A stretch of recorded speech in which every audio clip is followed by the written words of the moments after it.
Good morning, everybody. Welcome here again, where we are talking science politics. And we are going to explore this morning one of the more contentious issues around the globe over the last decade, the sugar tax. So as previously, we are going to introduce our guest expert, who is not U41628881, but is Professor Sharon Friel from, sorry, I just saw it there. Professor Sharon Friel from here at ANU. Sharon will just introduce herself for a couple of minutes, talk a little bit about the work that she has done in the field, and then we will, as previous, pivot to your questions. We'll do as before. I'll call you out at random. Okay, it'll be random, but if at some point what I'd like to do is just make sure that throughout the history of all of the course, people do get a chance to ask, but I forget who asked previously and who didn't. But we will turn towards the end of the class to any burning questions that you have. So, and there we had, Priyavardhana has said she's commuting. That was a Singapore train that we just heard there. So just be careful, Priyavardhana. I don't, what's the mind the gap version in Singapore? I don't know. So welcome, Sharon. Could you say hello to the class and just tell us a little bit about your work that you've done? Lovely, thanks, Will. Yeah, good morning, everybody, or wherever you are. So I'm a Professor of Health Equity. I'm currently the Director of the Menzies Centre for Health Governance, which is in the School of Regulation and Global Governance at the ANU. So my background is I've worked for a long time in academia, looking at really policy public policy across a number of different sectors as it relates to population health and particularly inequalities in health. And so that covers issues of trade and investment, issues of urban planning, issues of social protection policy, and of food systems and all of the policies that are associated with food systems. And I've been involved in a number of kind of international initiatives that have really been trying to think about sort of global policy and what it means for global health equity. And embedded in all of that has been understanding the processes of policy making, of governance, understanding the actors, the different interests that they have, the different power dimensions between all of these different actors and interests, and of course fundamentally the politics that sit behind any public policy processes.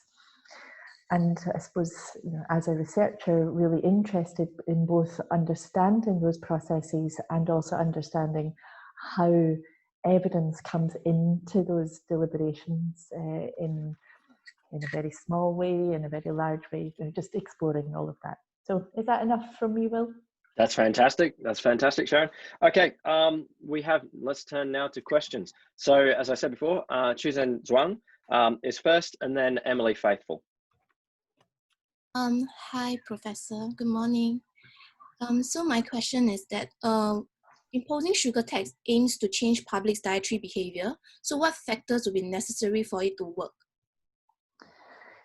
Yeah, so sugar tax, dietary behavior, how might it work? So the point of the tax, of course, is to change the price of the foods.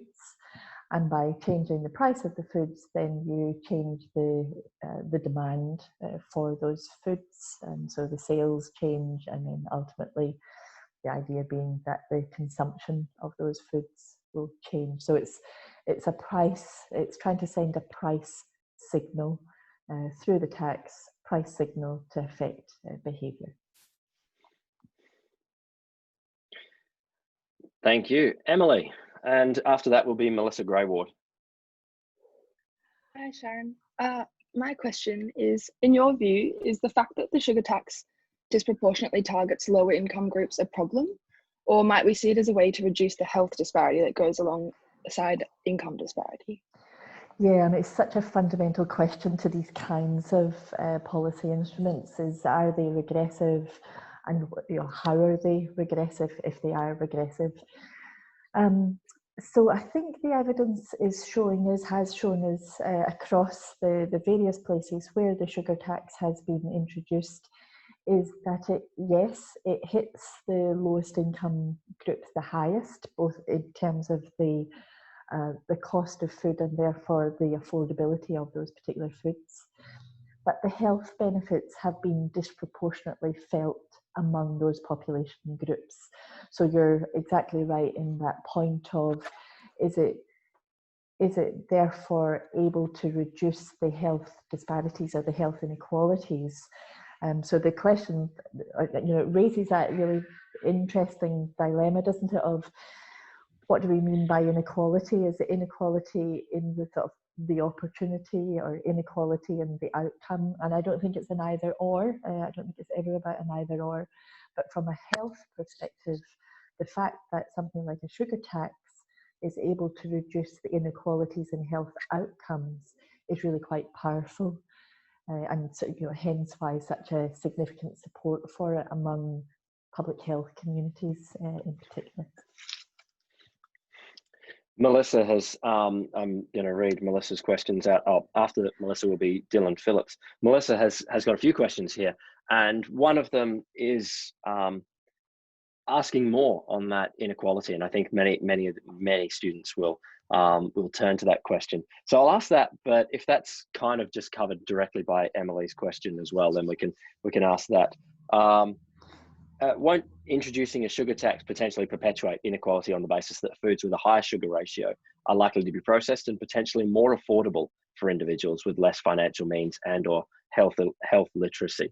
And on this, I just wanted to not flag, but I always think is food risk behaviours, that many of the highly processed foods have preservatives that mean they don't go off so much. So $1 spent on a high processed, high sugar food will be more likely to have a calorific return than $1 spent on a banana that may go off in a shorter period of time. So that there is more risk here.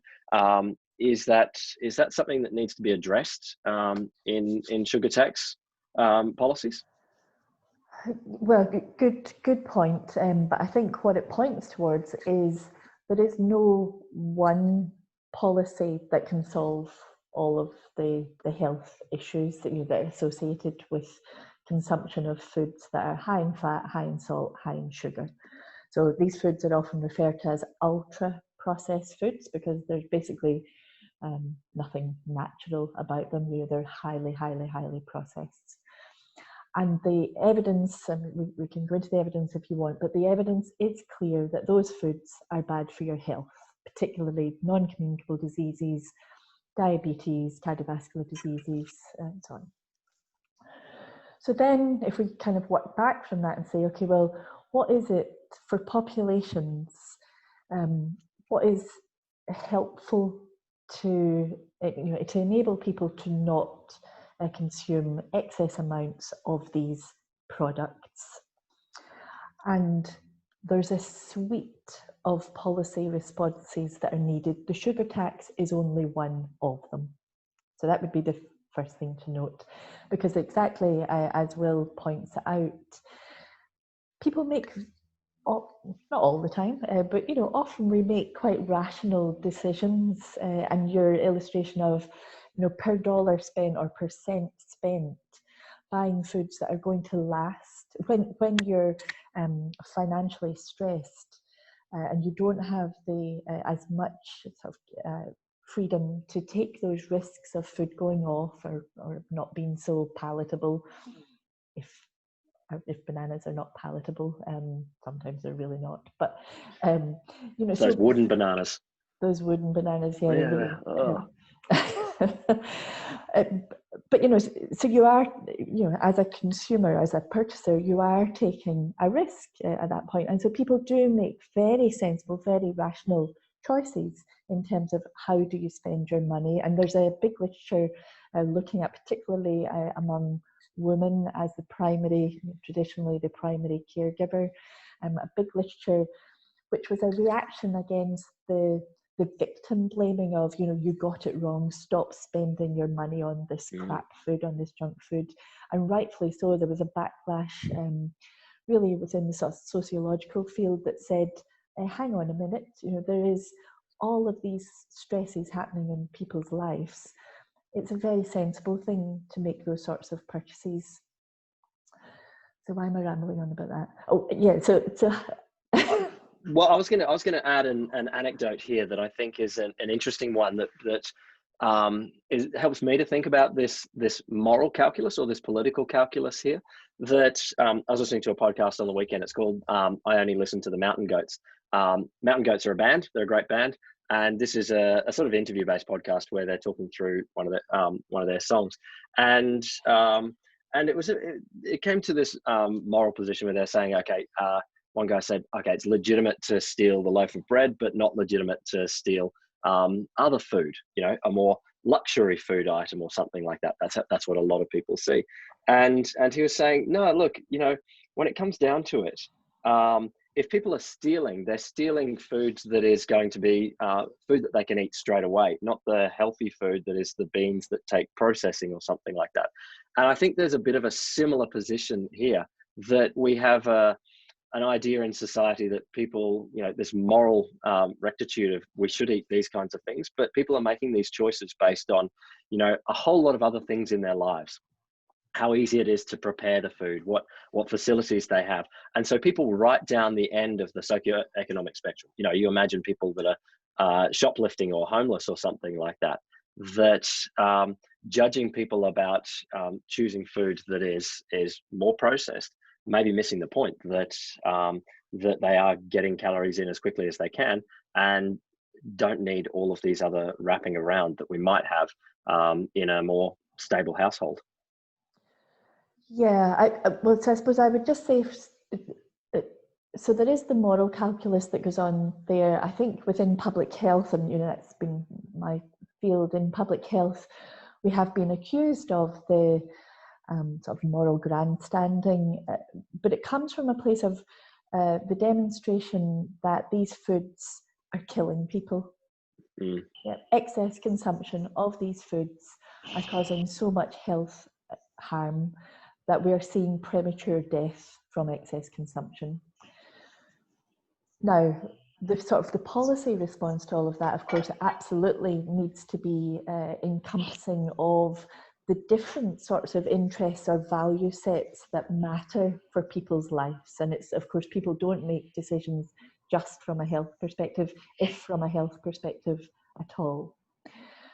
But I think what we also have to say is, and so we're spending a lot of time in this bit of the discussion talking about the individuals, the consumers.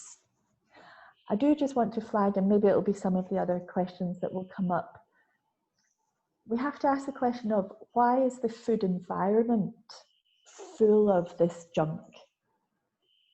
So that's a bigger structural question. And why or how might the policy responses address the food environment, which takes away then the pressure or the stigmatization onto the individuals? So there's that. There's also the question of why are people in positions where they don't have the financial means, and that's a question of social policy.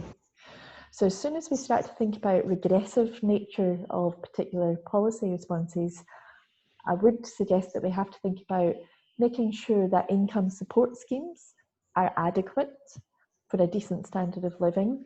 Of course, very topical at the moment with all of the job seeker, job keeper discussions going on, and that wages and the sort of employment conditions are also of a decent level that allow people to be able to purchase, if they want to be able to purchase healthy foods. So there's a real complex policy, suite of policy measures. Can I mean, I know I've got Dylan, going to ask your question in a second, then Amy, you'll be after Dylan. But I just want to hijack for a second. Do you find it difficult, Sharon, to get people to think at the public level, the population level, the community level, as opposed to getting everyone to think about health in terms of individual choices? Is that a really difficult shift to get people to make?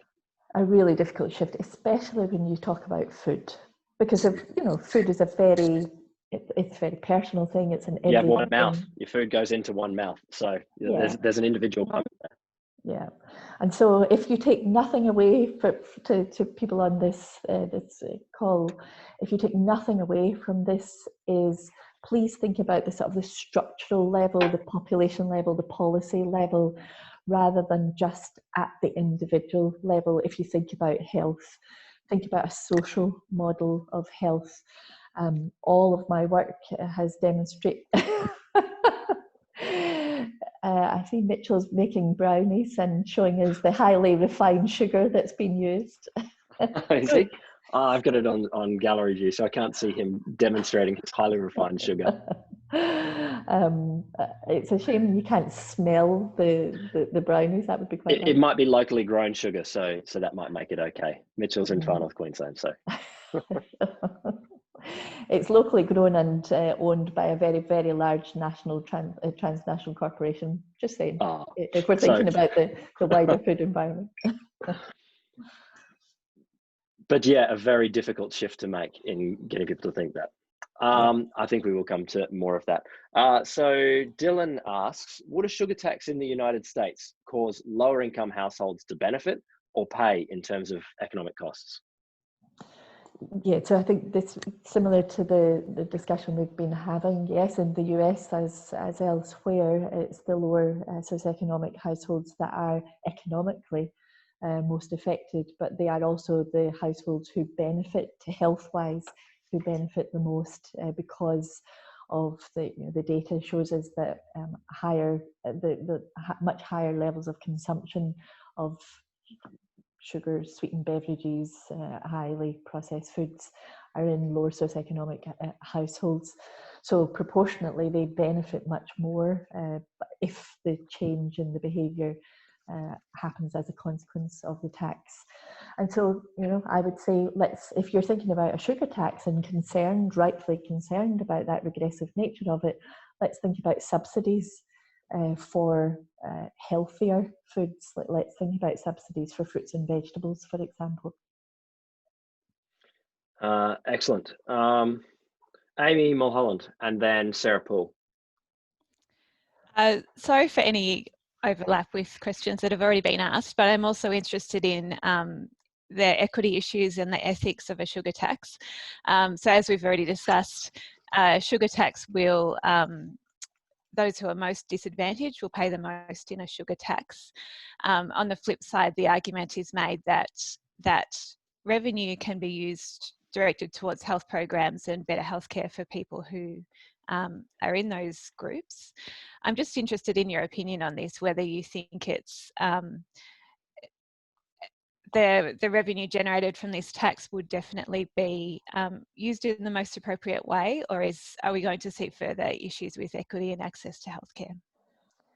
Yeah, no, it's a very important point. So this idea of a hypothecated tax that Amy's speaking about is so the revenue generated through the sugar tax being ring-fenced, dedicated back to the populations who are being most economically affected by the imposition of the sugar tax. It has been used in that way to date in some places. And I mean, this wasn't through a sugar tax, but the tobacco taxes that were introduced down in Victoria. So the Vic Health, the Victorian Health Promotion Foundation, is funded through these hypothecated tobacco taxes, and all of that money comes back in to the health fund to support populations affected with that. So there are examples of it working, but of course the risk is it absolutely doesn't get used for that, and you need a very good democratic process and transparency, accountability of how that money is being spent to ensure that those population groups really do benefit from it. I think if we were to put all of our eggs in one basket, as it were, if that were the hypothecated tax, were the only sort of financial support or financial stream to feed back and support low-income groups, then I think that's a very dangerous way to go. I think we just can't rely on that. And again, I'll just come back to the wider social policy issues that need to be addressed. We have to have income support schemes more broadly. We have to have income support schemes that support populations, sufficient income support schemes. That means we need a wider taxation system that ensures that the government revenue is able to provide these income support schemes, etc. So it's a social policy issue as well. I hope that I've answered some of your points. Yes, that's wonderful. Thank you so much. Fantastic.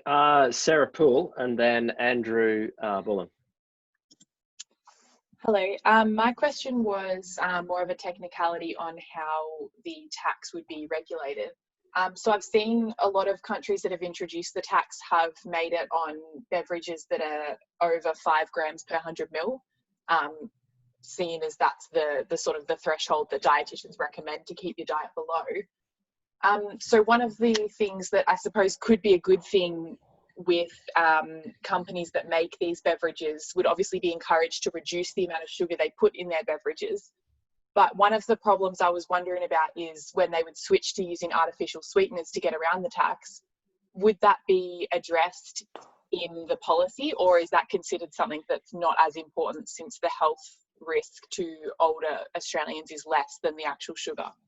Yeah, no, great point. Yeah, I mean, these taxes are complicated, convoluted, and it's really interesting how the food companies have been so involved in trying to inform what these taxes look like for exactly some of those reasons that you raised, Sarah. So part of, and it is something that I should have mentioned, I think it was in the first question, as to what were these taxes trying to do, and I mentioned how it's to shift the price signal, but it is also to shift in terms of a product reformulation, and to reduce the sugar content of foods. Some of the taxes in some of the countries, some of the taxes have been very explicit about the fact that they can't substitute with artificial sweeteners. So that's a really strong regulatory framework that's been put in place to make sure that exactly that doesn't happen.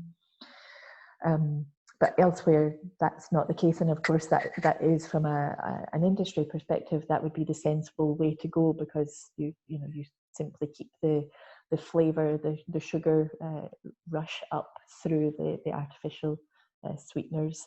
But I think the fact that there's enough momentum building through the regulatory frameworks that say you can't do that, I think that's something to be applauded and to be replicated elsewhere. But the reformulation part of the tax is also a great thing. It helps industry reformulate and helps from a price signal perspective. Are there other examples of reformulation due to price signals? I mean, typically the price signal on tobacco, I mean, I guess we have less tar, but we just want people not to smoke. Other examples where reformulation has been a bit of a win-win for both public health and for these companies? Yeah, the big one that is sort of spoken about in public health is salt. Uh-huh. Yeah, so and that's come a lot through the labelling systems that have helped sort of basically shame companies into high salt, high sodium content, and so that's pushed then a reformulation in products to much lower salt content. And sometimes we don't even know that the salt has changed. There's been quite a clever strategy, I think, for some of the companies. So- So it's not that you're buying a low salt product, you're just buying a product that has lower salt in it. Yeah. Bread is one example.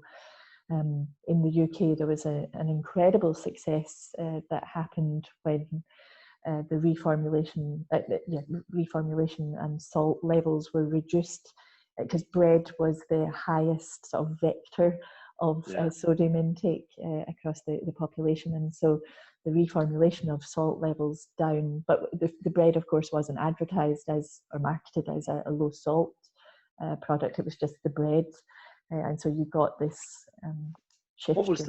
What was the governmental lever? I mean, you said shame, and I know shame is not a word that we tend to use in public health science communication, although we do it all the time. What was the lever there? Well, it was a voluntary labelling. A voluntary labelling system that the companies then said, yep, we'll do it, because otherwise there was going to be mandatory salt reduction. Yeah. So the lever was threat. Yeah. Okay, cool. Maybe we will. I don't know if it'll come up in this conversation, but I am still fascinated by shame, and the way that we use and don't use it, and pretend that we don't use it. Different topic. Andrew, and then Tara Story, who I think is not here. Andrew. Hey there, can you hear me? Yes. Excellent, good. Where is my question? So with the sugar drink industry levy in the UK focusing on creating a price signal to lower the sugar content in food and drinks on sale, does that just affect the consumer who pays more for goods that don't reduce their sugar content without necessarily fixing the problem of obesity and type 2 diabetes? So if the sugar tax was the only thing, then yep, chances are you wouldn't see any shift really in consumption among that population group. They spend more money and they just continue to eat, drink those particular foods. And going back to some of the other, related to some of the other points, it cannot just be a sugar tax. That alone will not have the levels of the shift in consumption that's needed in some population groups, from a health risk perspective. So you're dead right. For some people at that individual level, they'll carry on, but it's the whole sort of combination of other sorts of policy interventions that we need to. Were you saying something? Yeah, can I ask a follow-on to that? So with the money presumably coming in from a sugar tax levy, could sort of people who are sort of interested in helping reduce the incidence of obesity and type 2 diabetes, so basically stakeholders in this group, in this area, sort of petition the government to say, well, that money you've earned from this tax, can you put it towards programs to actually get people to change their behaviour? So that way it's hopefully, a good closed loop of systems that bring down obesity and incidence of type 2 diabetes. Yep. So using it in that hypothecated way, absolutely. So protecting that money for a whole suite of programs, so behaviour change programs, but also other sort of structural changes that will help shift kind of the food environment as well. So absolutely, I think that's really exactly what these taxation measures were aiming to do, and was hoped that there would be the ring fencing of that money. But as we were saying earlier, it doesn't always happen, but it's quite often the way that money gets used. Thanks. I think Tara's question is quite a close parallel, but it will be useful to flesh this out. This is about the spend on health campaigns. So public health campaigns encompassing engagement and education can have brilliant outcomes for communities and do so without punishment on the individual, unlike a sugar tax. Could we achieve our goal of less sugar-related deaths via health campaigns alone? No. If not, what are the other major aspects to consider? Yeah. there is no evidence telling us that a campaign alone is going to have the effect that we need, and certainly no long-term effect. I've been involved in health education and health promotion since the late 1980s, and we've never seen any long-term effect through just a campaign alone. So campaigns are incredibly helpful for awareness raising, for helping people who've, there's stages of change, so pre-contemplation, contemplation, and through to actual change. And so it helps people think about or shift them just a little bit on these sort of stages of change. Where you see campaigns really come into their own is when they are supported by a whole load of other things. So a campaign plus a sugar tax plus a labelling system. So here in Australia, we've got the Health Star rating system on processed foods. Plus subsidies, plus, so it's the combination. We're going back to the idea of a suite of policy responses that can together create the sorts of changes, but on its own, no. Okay, cool. Isaac Hampton's question, and then after Isaac will be Emma Whitbread. It goes back to some of the inequity issues. And I think this is interesting when we consider Australia's more vulnerable minorities. In your experience working in health equity, would an Australian sugar tax have a positive impact on Australia's more vulnerable minorities? Or is there a potential for a backfire of some sort? Yep, so it'll have a positive effect on their health outcomes, but upfront, the potential, upfront, it's a higher economic burden for more socially disadvantaged groups or lower income groups. I think that's what we've been saying. Excellent. Emma Whitbread, and then Samuel Scott Palmer. Hi, so I think my question's been sort of covered, but what do you think the consequences of a UK-style sugar tax in Australia could be, and how would you modify the UK's sugar tax to work better in Australia? Oh, well, now you're shaming me because I don't know all the details of the sugar tax in the... No such thing as shame. Shame doesn't work. I don't know the minutiae of it, so I wouldn't know how to amend it per se, but there is a consortium of public health people in Australia, the Obesity Policy Coalition here in Australia, who have been very, very engaged in that. So I'm going to deflect you to the Obesity Coalition's website. But why wouldn't it work? Why wouldn't it work in Australia, is all I would ask.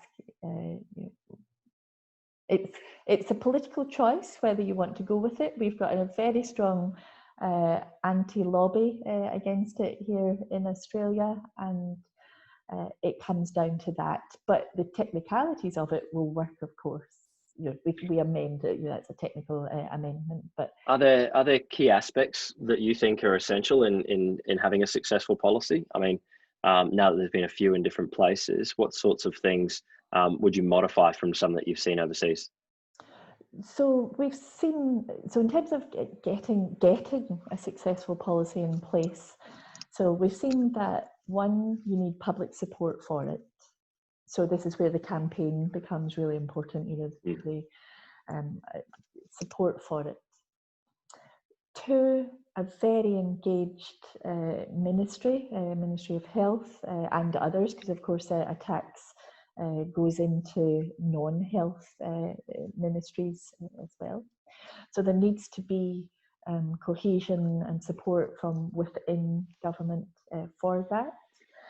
The taxation office, I mean, gosh, it was probably about 10 years ago, we were having conversations with the tax office here in Australia about a sugar tax and trying to think about what are some of the different ways of doing that.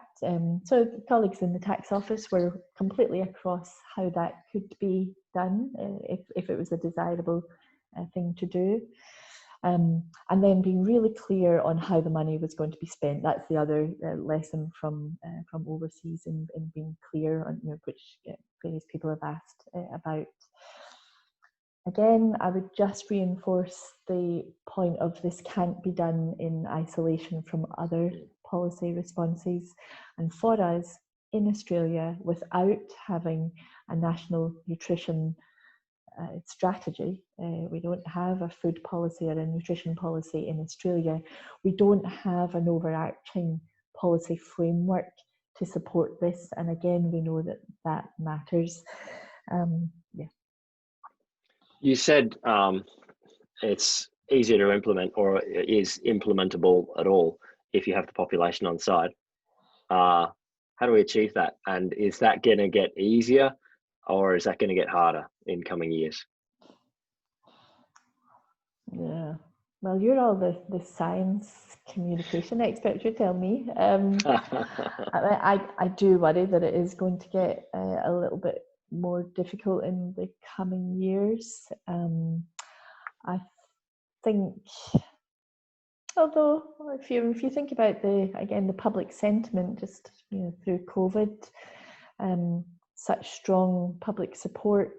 It's varied, of course, over time, but such strong public support for government intervention, basically, is what we've seen.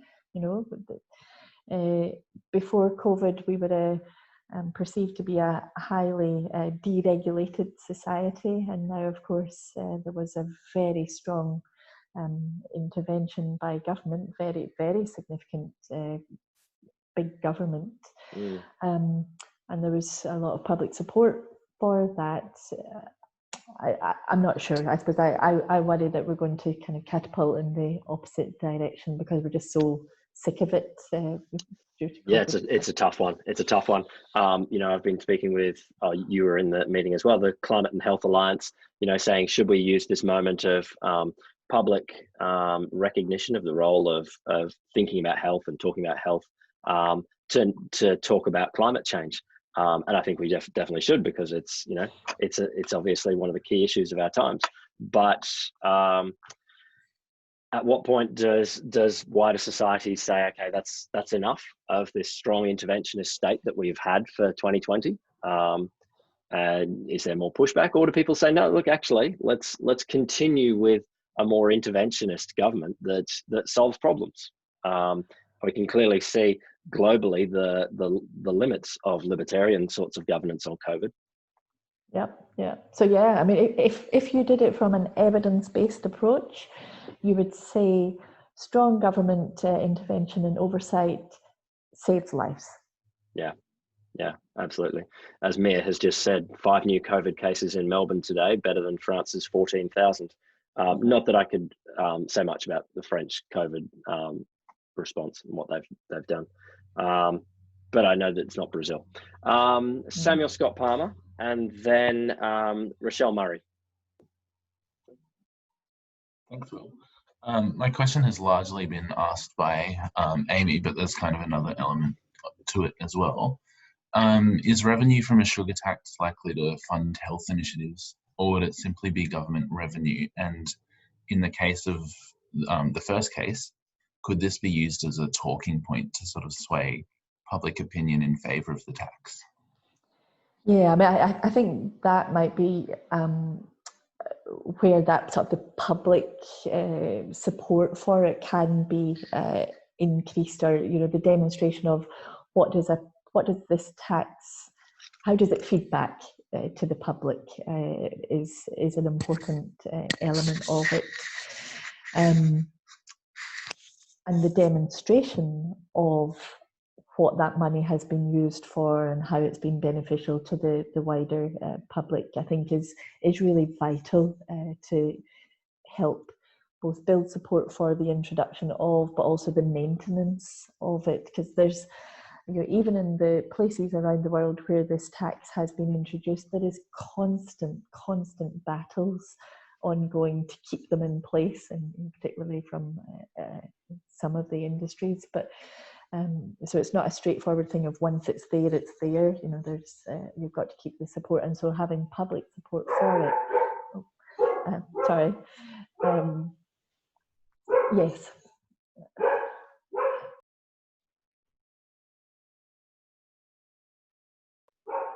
Sorry, I was just muting while she's bashing at our neighbour. She's quite all right. Don't worry. We can handle a dog barking.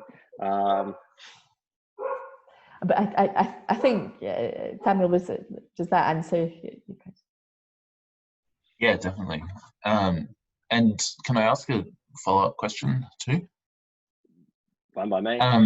It was touched on earlier, but just how powerful are the various lobbies in Australia that would sort of oppose the tax? Because it seems like that is a bit of a theme whenever this is talked about. Like, is it the Beverages Council or, you know, similar lobbies like that? Do they have much of an impact? Yeah. Yeah, so yeah, you know, the industries who are going to be most affected by, you know, who are most likely to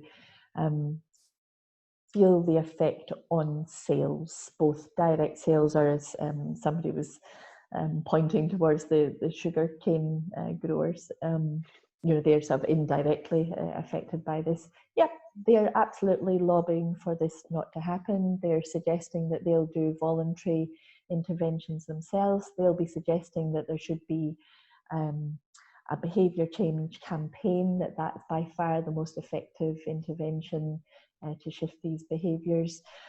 It's standard, it's what happens all over the world.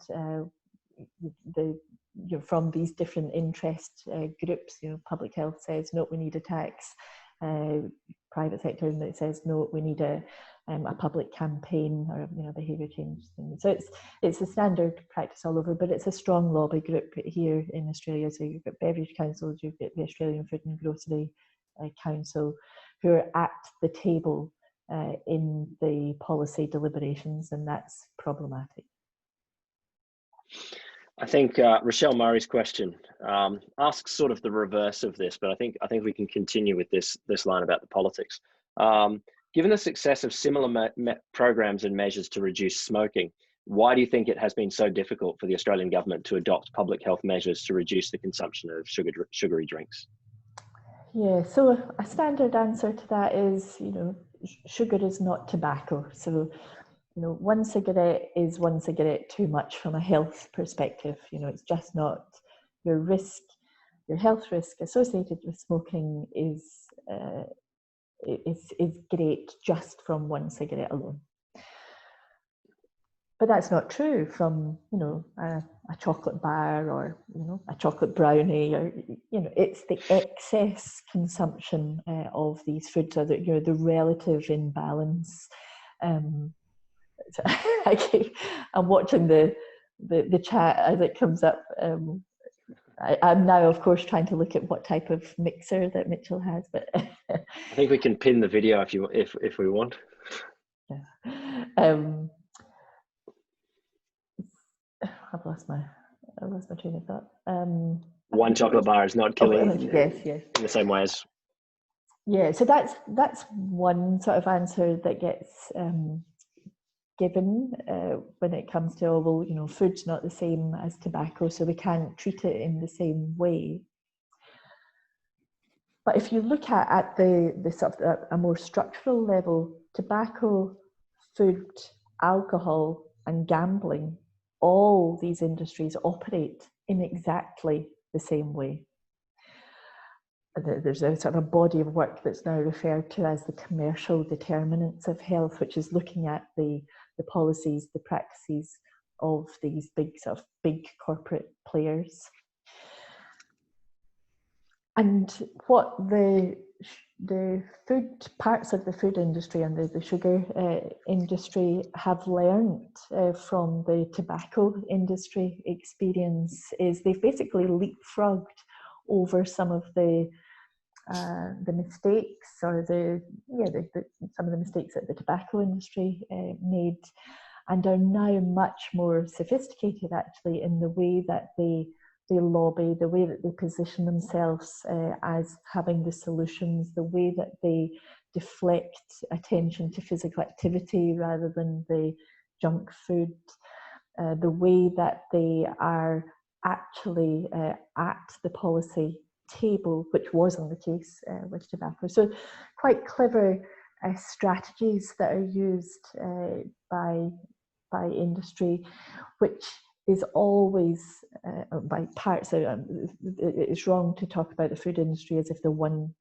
big similar entity. Of course, it's not. There's marvelous stuff that happens in there, but for some of for all of the junk food that we're talking about, they use that sort of rhetoric of, oh, food is not the same as tobacco. You know, if you don't have food, you will die. Well, actually, if you don't have sugar sweetened beverages, you'll be absolutely fine.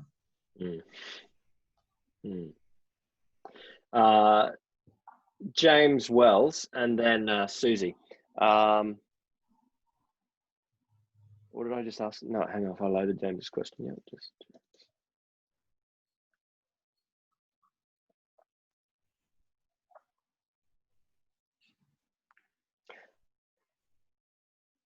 Yeah, good point now. What advice then would you offer to advocates of a sugar tax who are attempting to navigate the political complexities around this topic?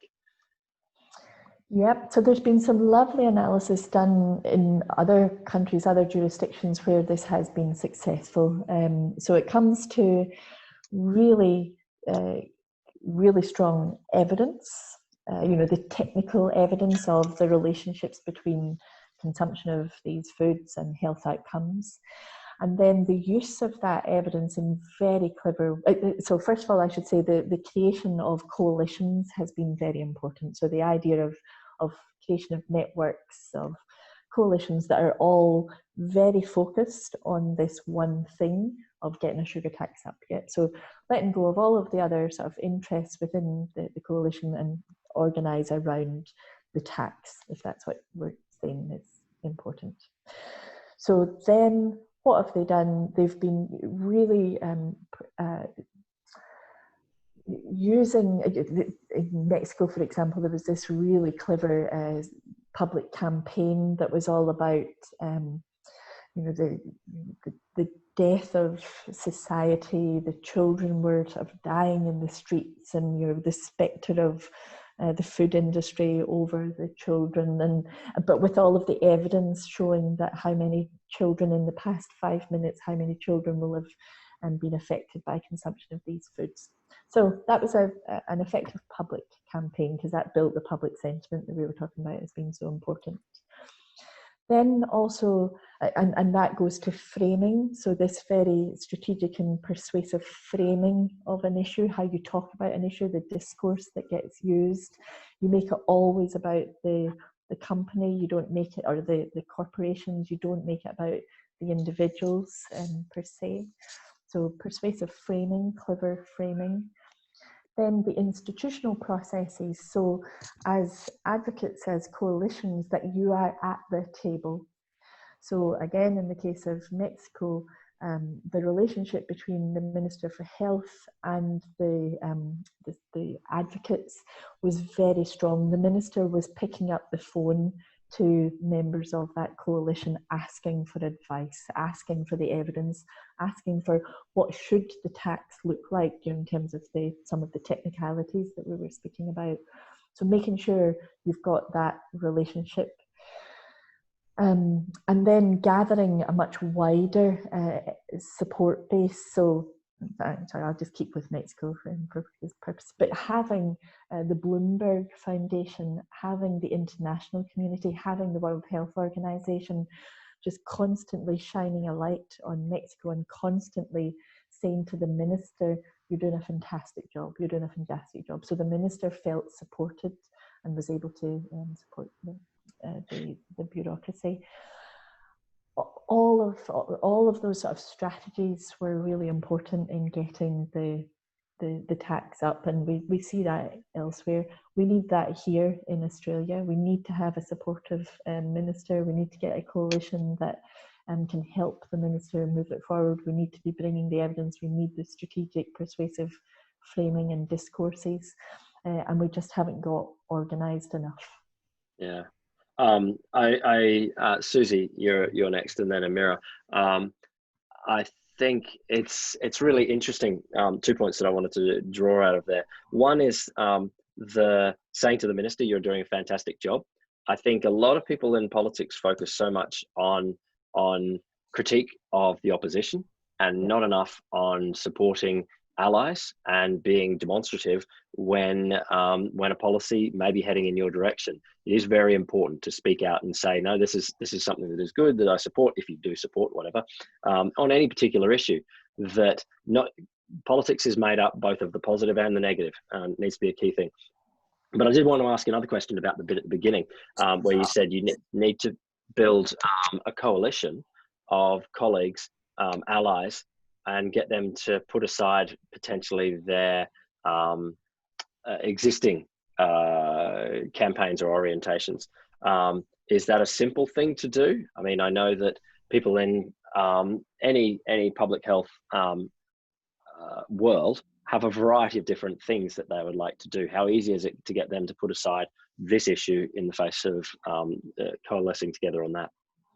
Yeah, it's not straightforward at all, and you know, I suppose just a sort of slightly related to it, industry makes great use of that, you know, because you can divide the public health community, or you can divide the community by sort of, you know, being played off of each other. You know, the industry plays off each other.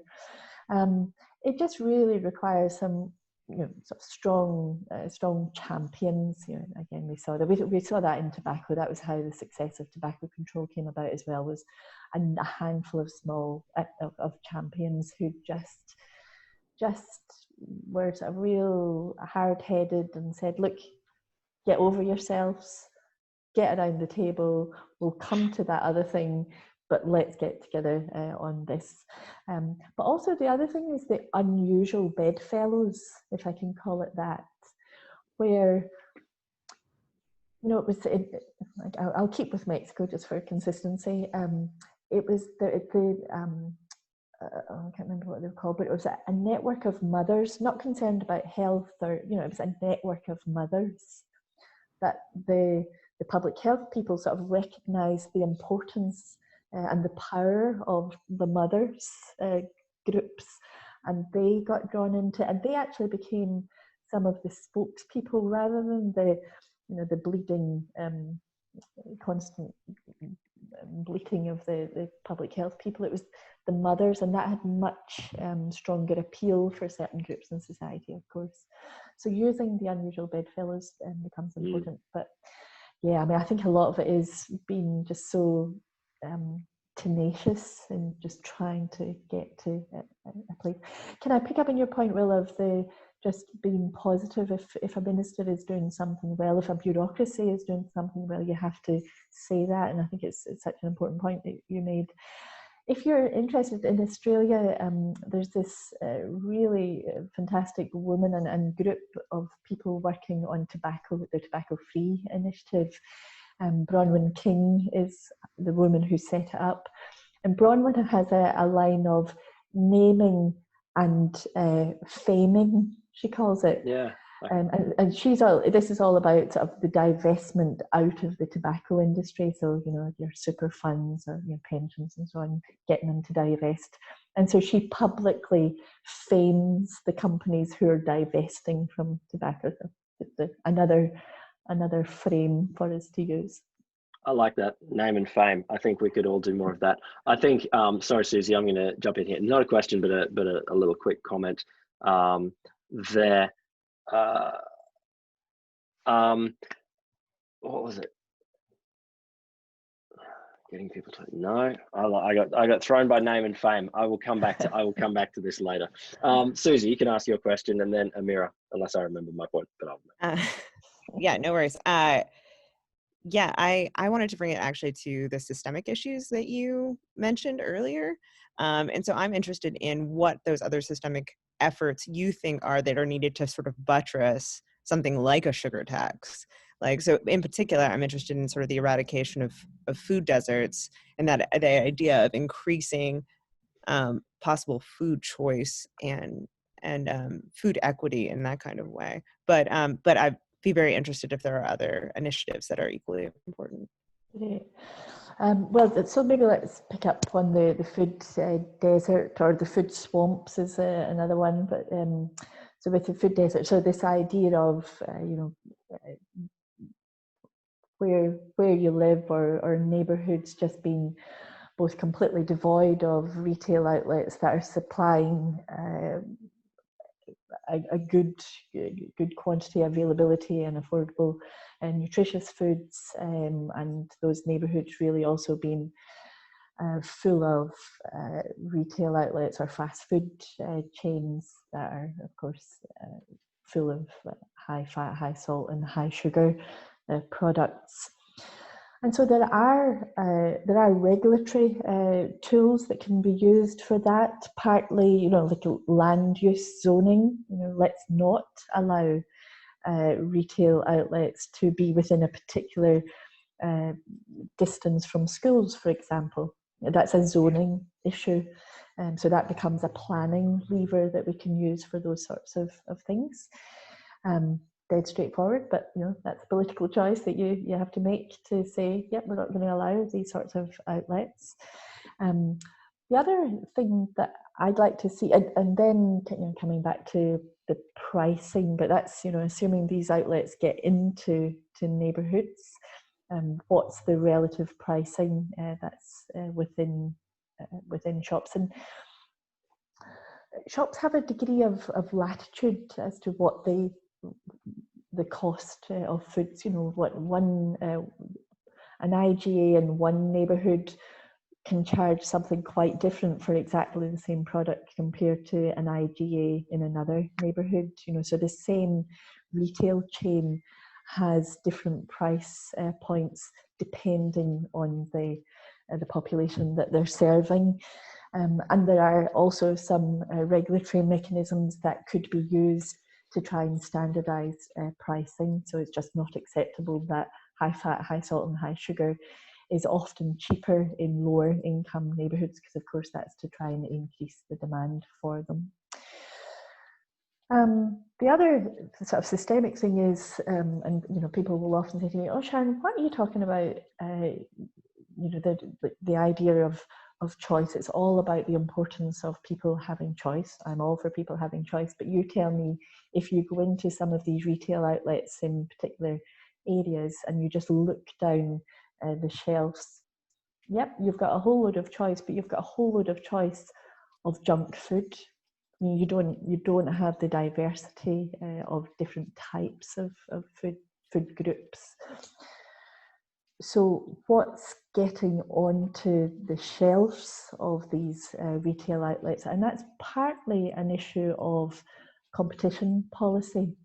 So because in Australia, but it's the same overseas, when you have greater diversity in the retail mix, you are much more likely to get greater diversity in the products that are sold. And in Australia, we've got a competition policy that allows a duopoly, basically. There's a little bit around the edges, but we've got a duopoly. And that means this control of what's being offered. The supermarkets are, they've got a free rein to do what they want with that. So competition policy, planning policy, zoning levers, and then social policy from a more sort of demand side. And then there's probably so I do quite a lot of work in trade and investment. Trade rules, investment rules are set up to enable greater penetration of companies that are, where the profit margins are most, are in highly processed foods. And so trade rules enable that, and I'd love us to start to think about issues of trade and investment as well. But that might be for another conversation. Is that the sort of systemic things you were talking about, Susan? Yeah, that's exactly what I was sort of hoping for, is that you alluded to earlier that obviously the sugar tax can't act in isolation and effectively address the problem. And I was just wondering about sort of what that other landscape is of other things that are necessary for it to function appropriately. And I think you got at that.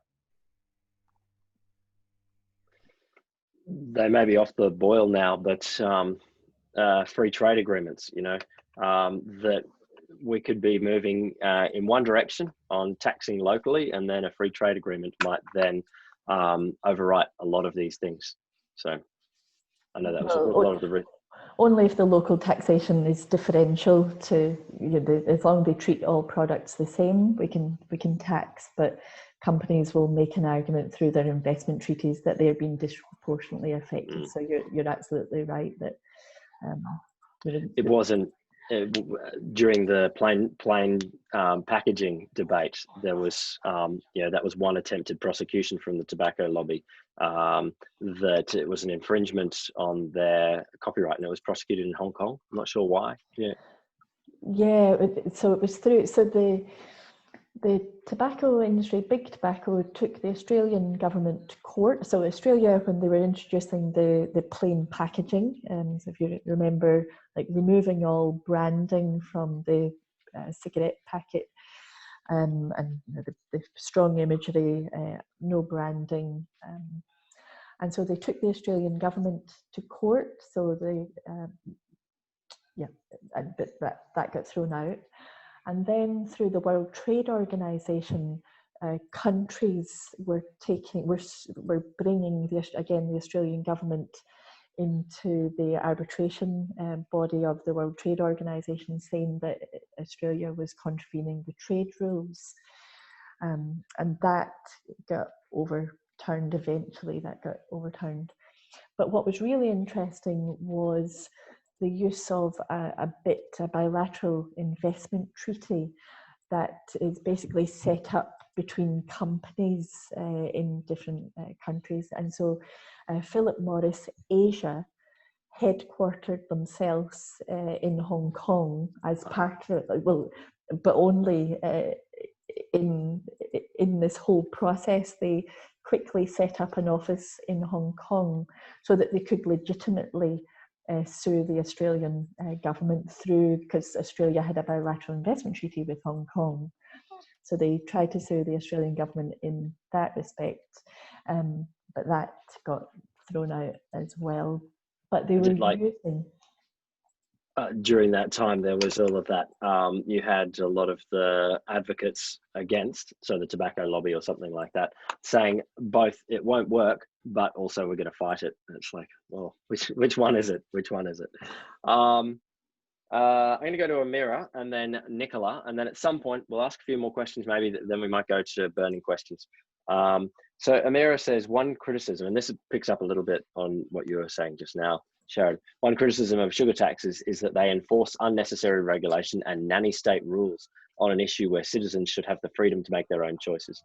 Given that obesity rates continue to rise, do you think that this argument of personal choice stands up to scrutiny, especially given the success of governments in reducing other harmful activities such as smoking and binge drinking via similar tax policies? So, I mean, I fully agree, of course, that ultimately we choose what goes into our mouths. But I would say we don't have freedom of choice. I gave the example of the supermarkets. You walk into a supermarket, you don't have choice in a fair sense of the only choice you have is an excess availability of junk food.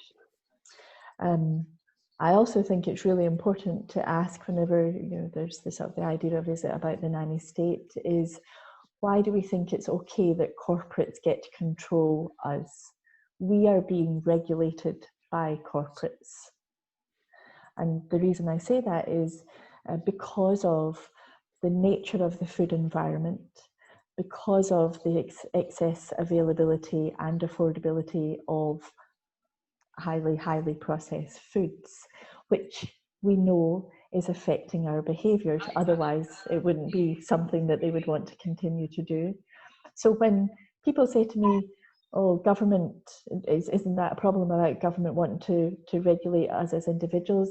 I say we are already highly regulated as individuals. We are being regulated by the private sector, just not by the public sector. And I'd actually like the public sector to be the one who is more inclined to introduce the regulation, because the public sector regulates in the public interest rather than the private interest. Thank you. Nicola. Are you there? And then Mehrpan Prevadana. Morning. I think both of my questions have pretty much been covered. But I just wanted to know that the UK have just recently come out saying that they're going to try and encourage a 20% drop in, I think it was the calorie content of all junk foods. So it's a little bit off topic, but it sort of incorporates, I guess, lots of the different aspects that you were speaking about, not just sugar, it's different strategies. So what are your thoughts on that? Could something like that work in Australia? Yeah, and that'll be a reformulation thing, I think. I hadn't heard that, but I suspect that'll be they're putting that target out there. We want this big drop in calories, did you say, of calorie intake? And that's a signal to the industry to start to reformulate. So I think what will probably happen is a shift towards voluntary reformulation of diet products, low calorie products, and probably supported perhaps by a campaign that will come out, because the UK government at the moment is so far away from trying to do anything in a more mandatory or kind of population-based level. I suspect that's what that is, and we've seen that here in Australia. I mean, there's never been a target. I mean, that's quite a bold target. It's a 20% reduction in calories. But that's sort of behind the Health Star rating system that we have here in Australia. That is about trying to ultimately reduce people's consumption of calories, but also companies will start to reformulate because of this star rating system that, I'll say the word shaming, it's shaming them. So they'll reformulate to be lower in calories, lower in salt, and so on. Thank you. All right, we might ask, I've got Mehrpan Prevadana and then Susan Brumby, and then we'll ask some burning questions if there are other things that haven't been covered. Yeah, hi. So my question is more of, do you think that culture plays a part in human behavior? Because, for example, at least, I won't say it's Asian culture, but in Singapore, we always buy a soft drink along with lunch or dinner, and most of us eat outside. We don't really cook at home. So I feel like in a food court, there's always a drink stall. And every time when we go have lunch or dinner, we automatically get a soft drink. So imposing sugar tax will increase a few cents. So I don't think the Asian mindset will actually change to plain water, because actually plain water is more expensive than soft drink. Yeah. So do you think culture is one of the main social determinants of health? Yeah, a very important part of it. And I think we have to say, what is it that's created that culture? So just your sort of final remarks of water being more expensive than the soft drink. Yeah. That's not a perchance thing. That's been something that's been certainly negotiated to ensure that remains the case. And of course, one of the biggest suppliers of water, bottled water around the world, is Nestle. But it is a very important point. I suppose many of my remarks have been made in the context of sort of an Anglo lens, and important to be reminded that cultural approach is not always the way we see that. I do quite a bit of work in countries across the Pacific, and food is such it's just embedded in so many different ways within culture. But in many countries where, and I'm going back to now some of the structural factors that companies are coming into countries as they've opened up, the penetration of some of these big manufacturing and retail outlets is just flooding countries around the world. And actually companies from Singapore have been flooding the region with these sorts of products. Singapore is not a good example, as I company base for the region. But if we are going to do anything about levels of diabetes, and Singapore has incredible levels of diabetes, but other countries in our region, then we have to think about how do we shift the social norms? Because without shifting social norms, many of these things that I've been speaking about, or that we've been speaking about, just won't be successful. And I think you're absolutely right in, you know, the deeply held both cultural aspects and the social norms. And I would say social norms are also socially constructed. So we have to think about how, and I don't have an answer to that. I mean, it's such a difficult thing, is to shift cultural, social norms. One thing I would say, Sharon, and this is the point that I meant to make before, when you're talking about the Mexican mothers group getting involved, that champions have to be a key element of our strategic science communication. Whatever we're trying to do, we need people that are those that will suffer and benefit from any policy involved in the communication of it. And shocking to say, but us academics may not be the best spokespeople for many aspects of a policy. Sure, should be absolutely involved at the strategic end, at the evidence end, in a lot of different ways, but we can't be there. And the same way, if globally people might be advocating for these sorts of issues in any country, it has to be led very much by people who are understand all of the different cultural issues in that country. And even within a country, if you were to think about multicultural countries, how we help different communities, have champions from different groups involved. Yeah, absolutely. Yeah. Susan Brumby, then we'll go with your burning questions. Thank you. Thank you. On that comment, just doing a literature review, I was really surprised how little there was from Mexican mother groups or champions actually on the internet around this debate, and most of it was from academics, which was just an observation I thought of myself when I was going through it. My question is primarily, I guess, around some of the structural reforms and around agriculture. So my question was, I accept we have an obesity problem and that sugars are a core component of this. Why is it that the consumer pays and not the beverage companies or the growers? And why not tax or de-incentivize the farmers for producing crops, particularly corn, that has to be turned into highly subsidized high fructose syrups? Because the consumer groups don't have a strong enough lobby, and so they get it rather than the industry groups, who have an incredibly strong voice in the lobbying of this. Also, the tax office loves it to be at the consumer end. It's just easier to manage. That's what they've said elsewhere. So the ability, the technical aspects of the tax being easier. And yeah, I suppose that sort of political commitment and recognition that, you know, what you were just saying of the subsidies, the transition of growth, until it becomes worth their while, why would the farmers shift? Well, Yeah, that's right.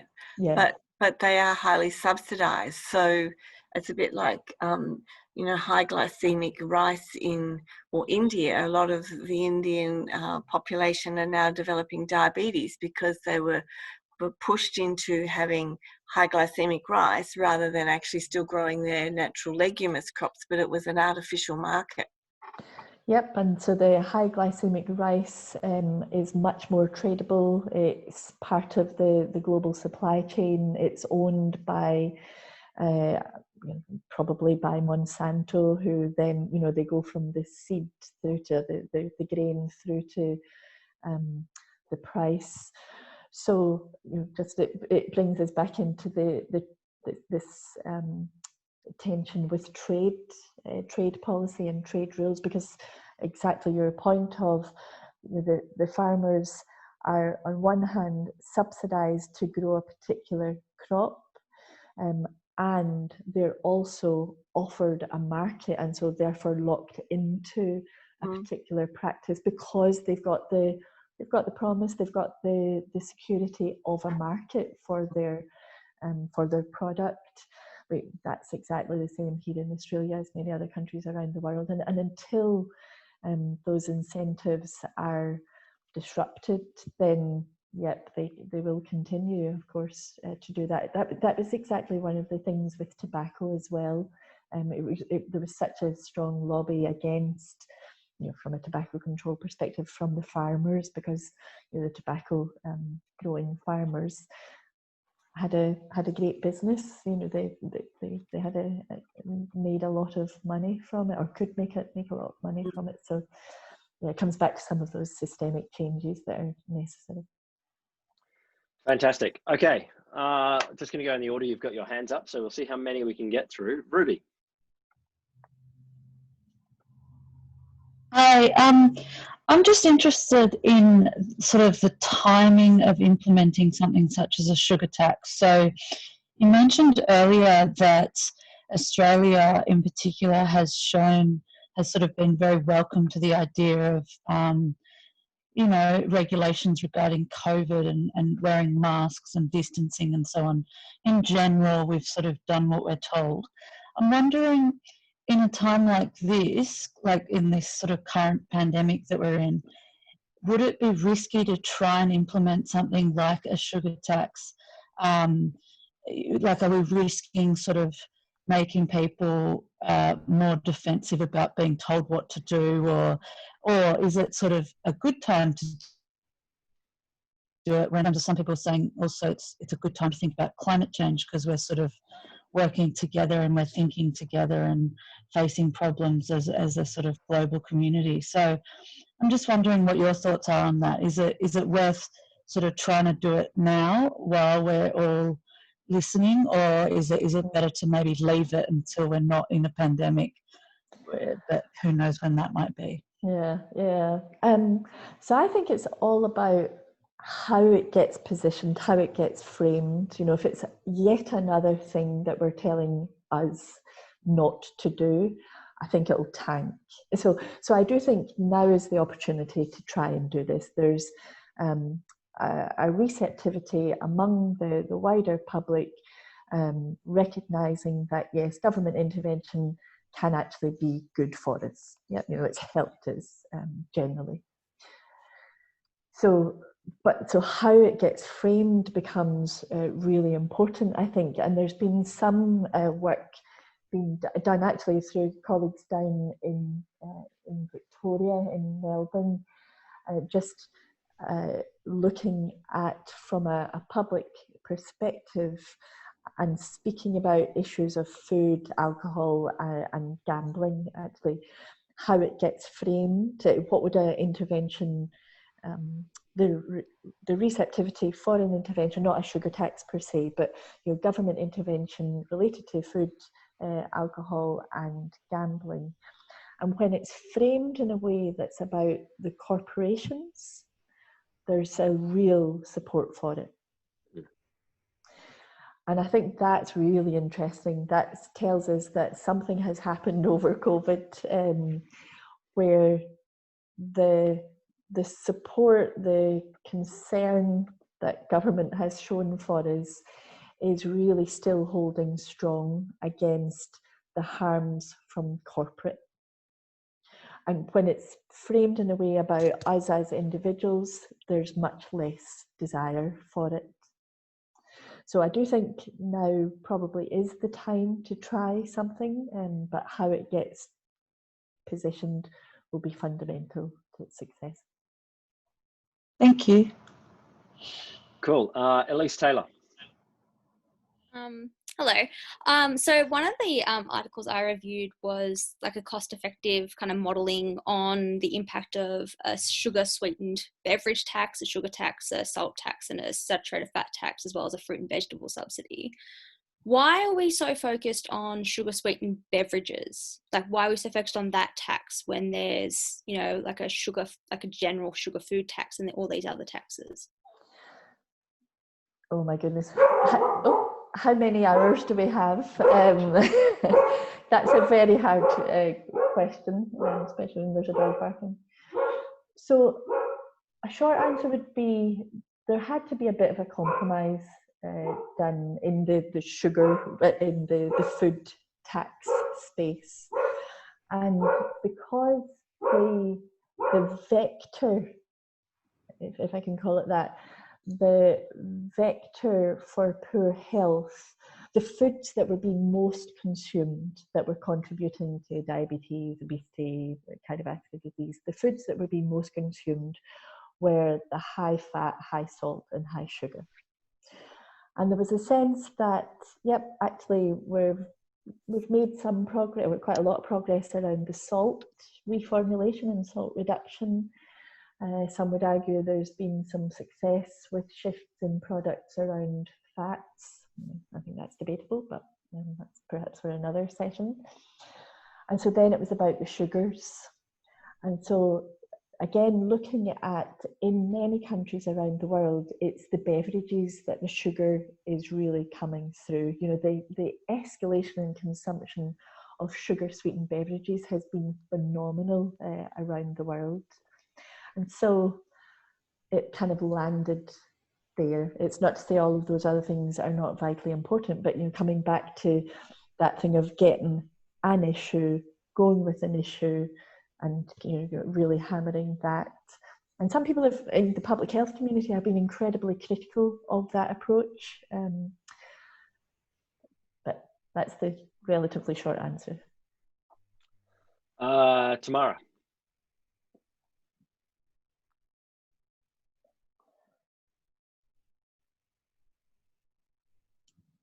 Are you there, Tamara? Your hand's up. I think you're on mute. Try now. Can you hear me now? Got it. Okay. So my question was pretty much asked just before, but I will just go on that. So do you think we should be implementing with the sugar tax a tax on high salt foods and high fatty foods? Do you think that would work now, or is that something that would have to implement after the sugar tax? Yeah, I don't think we could do them all. I just think well, one, I think the industry's head would explode if we tried to do all of that. And I just politically, there's just no way we would ever get all of that to happen. But that's not to say we shouldn't perhaps be trying, but again, I'll caveat all of that with saying we can't just think of taxation as the only response. You know, we need the whole suite. But Ashley. So I'm literally just adding on the top of that. So with the combination of taxes, which, you know, would be ideal, but not necessarily super practical at the moment, do you think adding healthy fruit and vegetable subsidies at the same time as one of those taxes would be another incentive for people to be like, hey, I know we're making your cheap food more expensive, but guess what? We're making the really yummy healthy food, you know, cheaper in the basic sense. Do you think that would be achievable and beneficial? So certainly beneficial, and why wouldn't it be achievable? There have been some analysis done in New Zealand where they did it. This was within store subsidies that were being provided, so that's not the wider systemic issue. But when subsidies were provided for fruit and vegetables alongside a tax, then we saw shifts towards the healthier foods over and above what a tax would have created, just from a price signal perspective. So absolutely, the subsidies would be a very, very good thing to do. Beautiful, thanks. Cool. Mitchell Brownies Jeffrey. Hi, Sharon. I didn't mean to be a distraction. Very sorry. I was going to make brownies today regardless, and I thought now would be the perfect time. But so, you've got to show us the brownies now. They'll be out in 2 minutes, I promise. So as you're answering the question, what I was going to ask. So this is North Queensland. People grow sugarcane from here to northern New South Wales. Like, this is a large industry. There are families where people have been cane farmers for generations. I personally don't have any horses in this race, so I don't care. But there's a political reality where if you were to propose a sugar tax, it's super easy to say, you hate farmers, people have strong emotions, and how do you get buy-in? And this is something that we have here, but you might not have it in places like Singapore or the UK. So, how do you grapple with that political reality? Yeah, no, it's such an important point, because the livelihoods becomes a very, very real, of course, a very real issue, and also another health related issue too. And there's some lessons, I think, to be learned here from the energy transition debates that are going on, so from fossil fuels to renewables, and that has an incredible disruption to people's livelihoods, of course, within mining communities. So the idea of a sugar tax being done in isolation from so not just from a suite of other health measures, but the idea of introducing a sugar tax without the wider intersectoral considerations cannot happen in Australia. And that has been one of the issues that we have not dealt with properly. And so a question, if we think that a sugar tax is something from a health perspective, that a sugar tax is something that we should take on the battle with, then at the same time, we should also have a plan for employment transition. And we're so far away from having that in place within Australia. So there's that. So it's the wider policy issue. But it also seems to be like a cultural thing. Like, people have grown sugar for generations, and it's like, how do you get them away from that? Yeah. And again, exactly the same discussion that's been, or debate that's been posed around the mining, the fossil fuels, the sense of identity. What does this mean for people, individuals' identity, communities' identity? That we know, if you don't take that into consideration in policy discussions, then you can absolutely create all sorts of social fragmentation. You can create all sorts of mental health problems. So you might do something about the physical health through the sugar tax, but you certainly increase the risk for mental health. I don't have an answer really, Mitchell, to it, other than to say there's a whole, what you're speaking about here is policy coherence, the recognising of both the intended and the unintended consequences within these policy decisions, and the trade-offs, that ultimately there are trade-offs that have to get made. And that's what and going back to, I think, your Will's point earlier, when politicians do things well, we have to really be publicly supportive of that, because they are making those, and the bureaucracy are making those sorts of decisions on a daily basis. What I would like to see is that they're done based on principles of fairness, that are done on principles that are evidence informed. And I see those decisions, I think the energy transition debates are a perfect example of it's just been interest-led. It's not had any real sort of coherent strategic thinking to that at all. And I think you've reminded us that it's not a straightforward thing of saying, yep, we need a sugar tax from a health perspective. All right, Mitchell, show us your brownies. Yeah, we also had tobacco in this region as well. So I think it would be interesting. I didn't live through that transition. I promise this was not a silent protest against you, but I mean, these are the brownies. and thank you to Stephanie for the recipe. If she's in this class, I'm not sure if she dialed in, but it's a really good recipe. I, as a fellow Far North Queenslander, did live through a bit of that transition. It was the tail end of it in the 80s in Mareeba and Dimbula. We were a tobacco farming area. They pivoted to mangoes in the mid 80s, largely due to farming in other countries being cheaper for tobacco. Before, I mean, the taxes were having an impact, I think, but farmers transitioned. They transitioned to mangoes. Everyone loves mangoes. They're good at mangoes and coffee. Mareeba went to mangoes, coffee, and who doesn't love them? So there you go. Yeah. We have 1 minute. Shuqian, do you want to see if you can get one question, and then we'll thank Sharon so much for all of this. Yeah. Hi, Sharon. My question is, like, in any population level problems, right, there will always be like a select group of people or like extreme cases who are not like deterred by tax or like education. So like if they want their sweet fix, they will get it, and they are most likely the ones at risk. So in this kind of situation, how do you deal with this very specific demographic? Yeah, so I suppose from a policy perspective, you're always trying to focus on the persuadables, yeah, which is the sort of the bit in the middle. You will always have the extremes, absolutely for it, absolutely against it. And from a population health perspective, what you're trying to do is referred to as shifting the curve.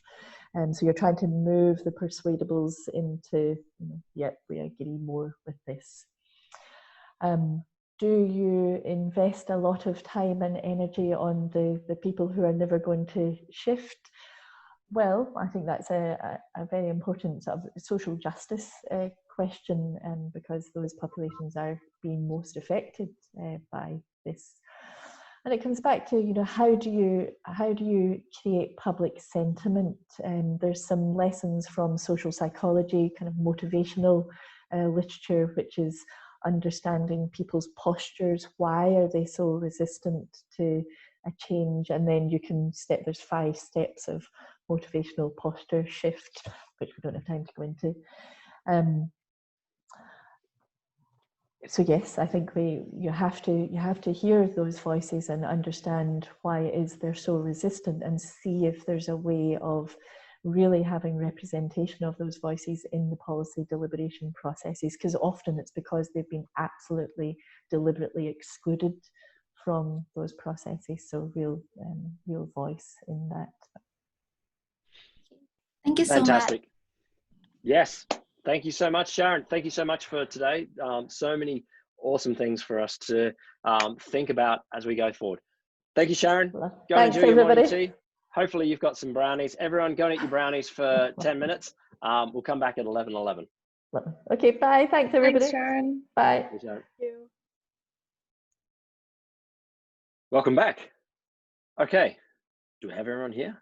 Excellent. A whole bunch of things that that Sharon covered there that touch on a lot of things in terms of the policy levers that people will pull, but also the politics of these kind of things, and also critically what we might do as advocates or communicators in a space like this. What we could do, should we be in this place, to further this sort of conversation. I've got a few things that I've got here that would be useful to cover. But what I prefer to do is start with questions that that you wanted to ask but didn't get a chance to, or things that you wanted to flesh out that you were really wondering about. So raise your hand or chunk it in the chat. We'll go from there. So Raina's got a question, and then Elisa's got a question here in there, but we'll go Raina. There's so much I could say, because I've worked in food regulation for 15 years, and I've got a nutrition degree, and I've been in this space for a long time. It's often a lot more complicated than it sounds when it gets down to the practicalities of developing regulation in that sort of space. I mean, there's the whole lobbying stuff we talked about, but there's also, if you want to tax sugar, what is it you mean? What food do you really want to target? How does it work? Is there going to be exceptions? For example, I mean, apple juice contains as much sugar as Coca-Cola. So, do you want to do apple juice as well, or just Coke? But the thing I was interested in is some alternatives to a sugar tax, some other ideas. And one thing I wanted to float is to do something about packaging size, would be one possibility. I don't know if you know, but to me, it's obvious that the size of soft drinks has gone mental. People have 800 ml soft drinks, and it doesn't matter if you have a 400 or an 800 ml soft drink, you will drink a lot. You're going to sound very, very dad here in a second, Raina. But I'm just saying, and if you look at these little Italian soft drinks that are like, some of them are 80 mils, some of them are 200 mils. That's very different to a 750 mils. So one thing we could think about is packaging size. And the more radical option is that during the Second World War, sugar was rationed. So everybody got a sugar ration. I think is about 400 grams a week. That would be the totally radical way to go. Is you just ration how much sugar each person can have. I don't think that would ever happen, but I'm just floating the idea that do we really only have market mechanisms that we can use here? Is there some other ideas people can think of? Yeah, great point. Great point. That there are other things that we can do in this mix.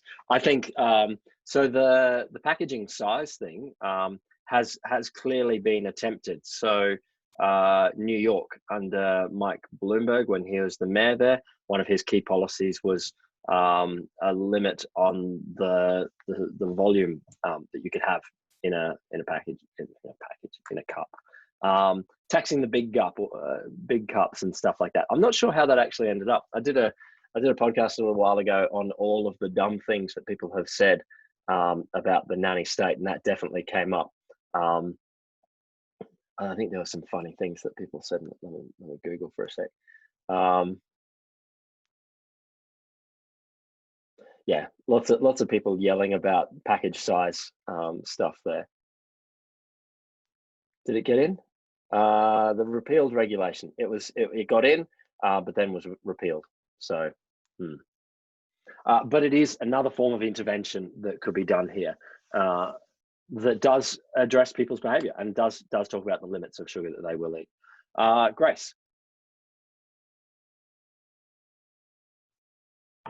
Hello, can you hear me okay? Got you. Cool. From a regulator perspective, once you actually put a sugar tax in place, how do you know that it's actually been effective? Because from what I was seeing when I was reading stuff online to prepare, it seems really hard, and people were saying, even if there is a downturn in sales of soft drinks when you tax sugary drinks, you can't say that was necessarily because of the sugar tax. It could have been some totally unknown factor. So what do you look to? Are you looking for like health data and you see that type 2 diabetes is going down? Or do you need to get an actuary to come and do some fancy math and tell me what the sales results are? Like, how can you actually tell if it works? That's a great point. So in any policy intervention, you always want to have indicators of success. You need to be able to measure what's going on and doing things. But the more complicated a policy is, the more complicated a policy area is, the harder it is to see those impacts. Now, a sugar tax may not be the most complicated in the world, but it's certainly not the simplest sort of policy intervention in the world to see the impacts. So I think these would be broken down into a variety of different things. So some would be the final outcomes that would be the key targets of the policy and of the public health advocates. So these are looking at things like childhood obesity, diabetes, and and eventually overall mortality would be things that people would be looking at. Now, these take a few years to wash through the system and might not be evident immediately, and it might take some time. And in particular, if you're looking at overall lifespan or mortality, that's going to take years to show up. So that's not going to be the first sorts of things that you'll be looking at. Instead, I think the two things that people will be looking at is, first, are we actually changing behavior? Whether we're getting the outcome or not, are we changing behavior? So are people drinking less sugar sweetened beverages, or are they modifying their choices or something like that? Or alternately, are the companies involved doing that substitution? So reducing the sugar in their drink, or providing other forms of drink that aren't sugar sweetened, those kinds of things. So those are sort of proximate indicators. So yes, they're indicators that the policy is having an impact, if people are changing behaviors in these sorts of ways, but they are not indicators of the final outcome that we want. What we eventually want is to reduce those health problems down at the other end. There's an interesting parallel here in climate change. So one of the key, not a key argument, a strong argument that people raised against a carbon price is that if you have a carbon price here in Australia, then say our heavy steel manufacturing or aluminium manufacturing, or something that is very carbon intensive, will be affected here, and then all of that manufacturing will just go off to China or somewhere else. and that we haven't actually done anything on the global carbon budget. All we've done is shifting where it happens.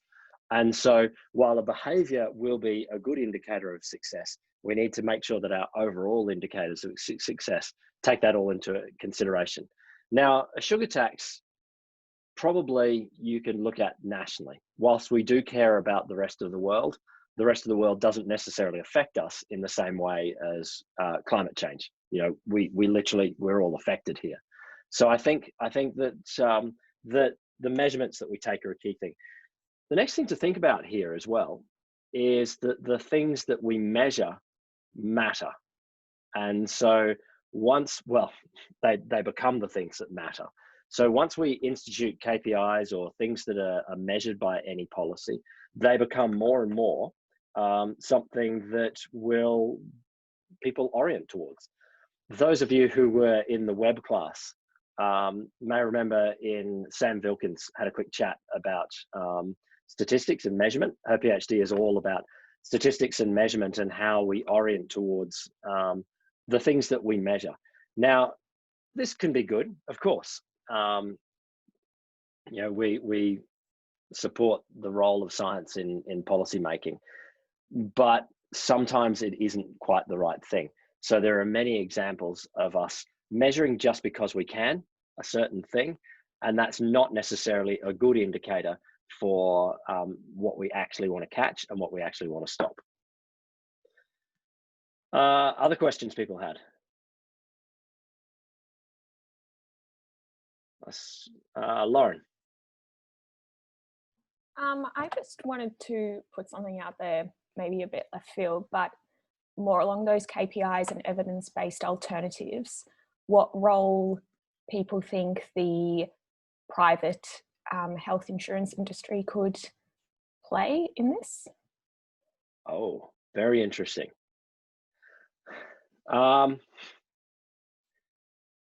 First thing I'll say is that this varies enormously in countries around the world.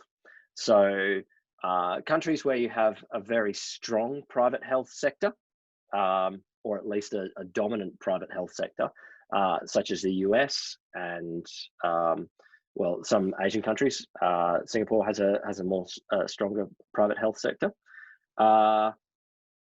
You will get a different discourse to countries where you have a more dominant public health sector. So Australia being somewhere in the mix, or the UK further out to the other end.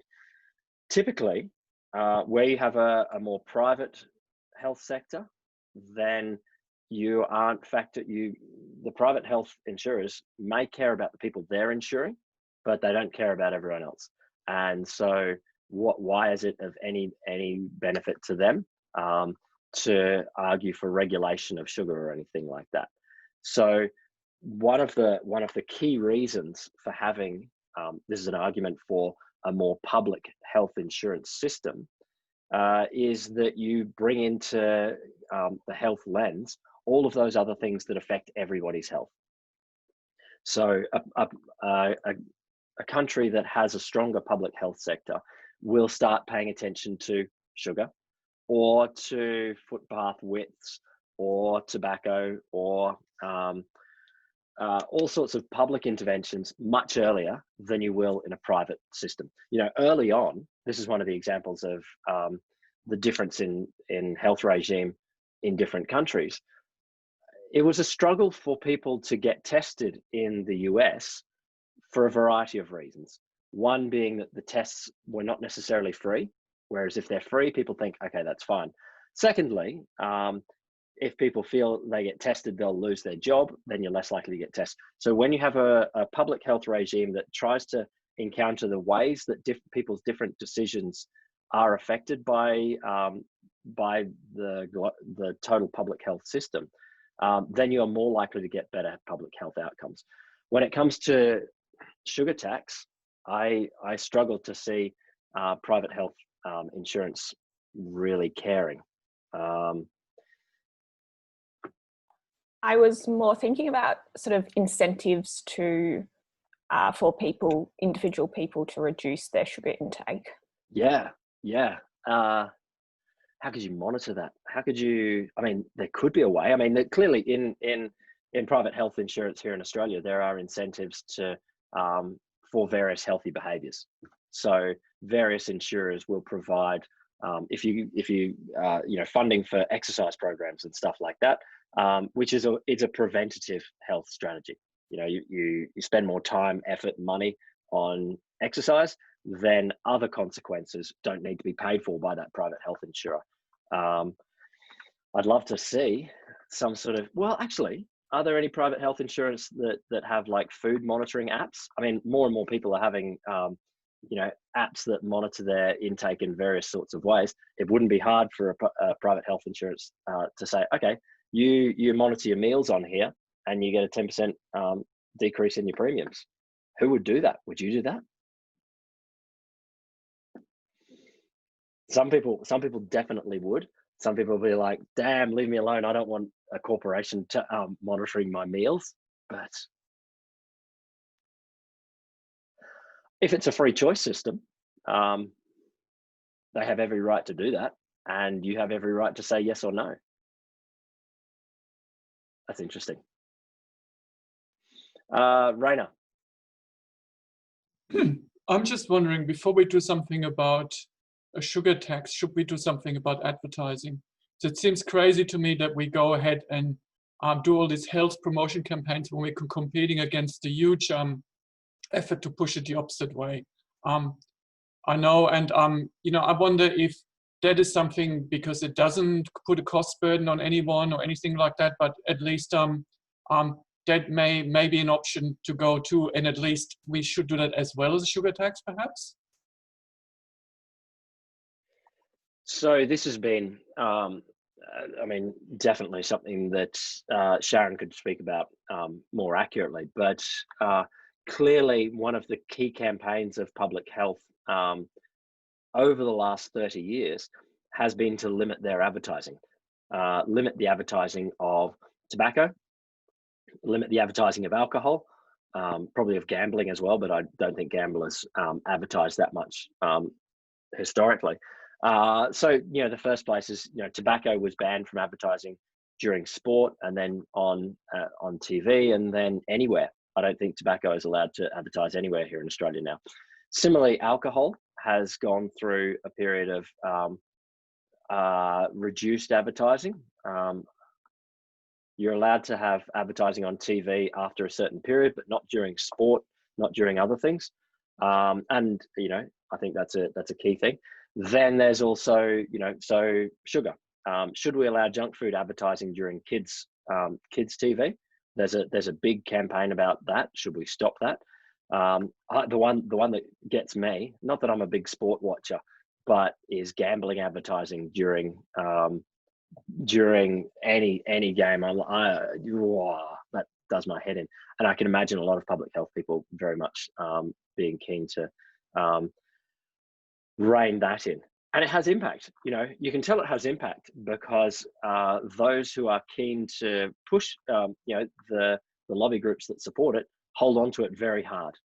They hold on to it very hard. You know, sponsoring a team for $1 million, they know that has at least $1 million worth of impact. Did other people have opinions on this particular thing before I dive into someone else's hand?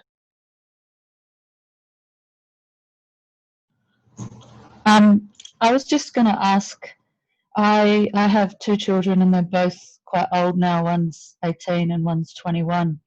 And I just remember when they were little, there was quite a lot of sort of advertising about junk food, whether it be in TV or magazines and things that they liked.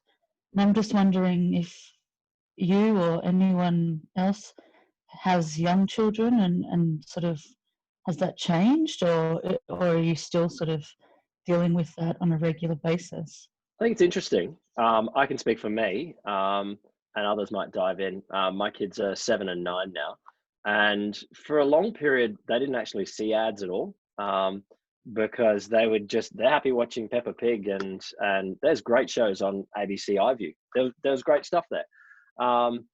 Now they hardly watch TV at all. Like they just play video games. So there's not much advertising there. But the ads that they do see are probably the only ads that my wife and I see are YouTube ads.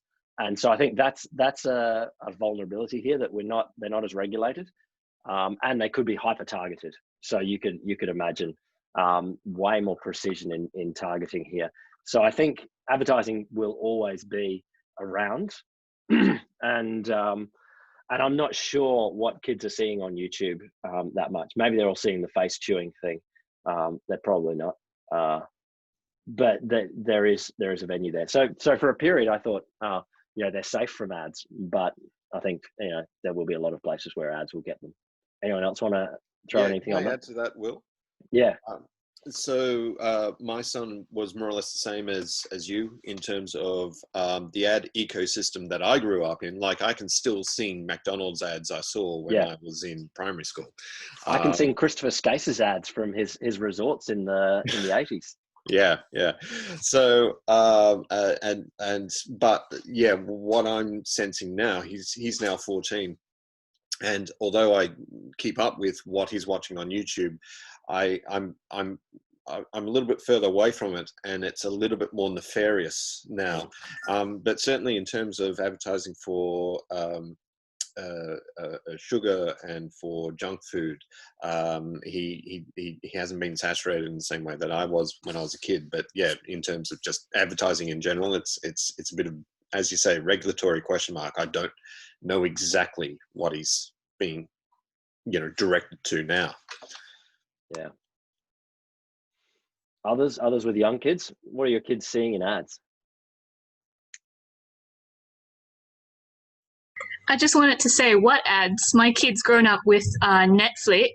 Now when he watches bits of free-to-air TV, he's like, can't we fast forward? What is this? I know. Can we pause? Well, the first time my kid's watching iView and Netflix, and then we occasionally would watch free-to-air like Better Homes and Gardens. Wow, there's living on a Friday night, and they're like, oh, what's this? This is so exciting. They're selling us stuff. So I was going to say, that's what we turned it into, like a game. Like, what are they trying to sell you? So trying to teach the kids to identify what their goal is, to try and get them to be quite critical in how they, receive that stuff.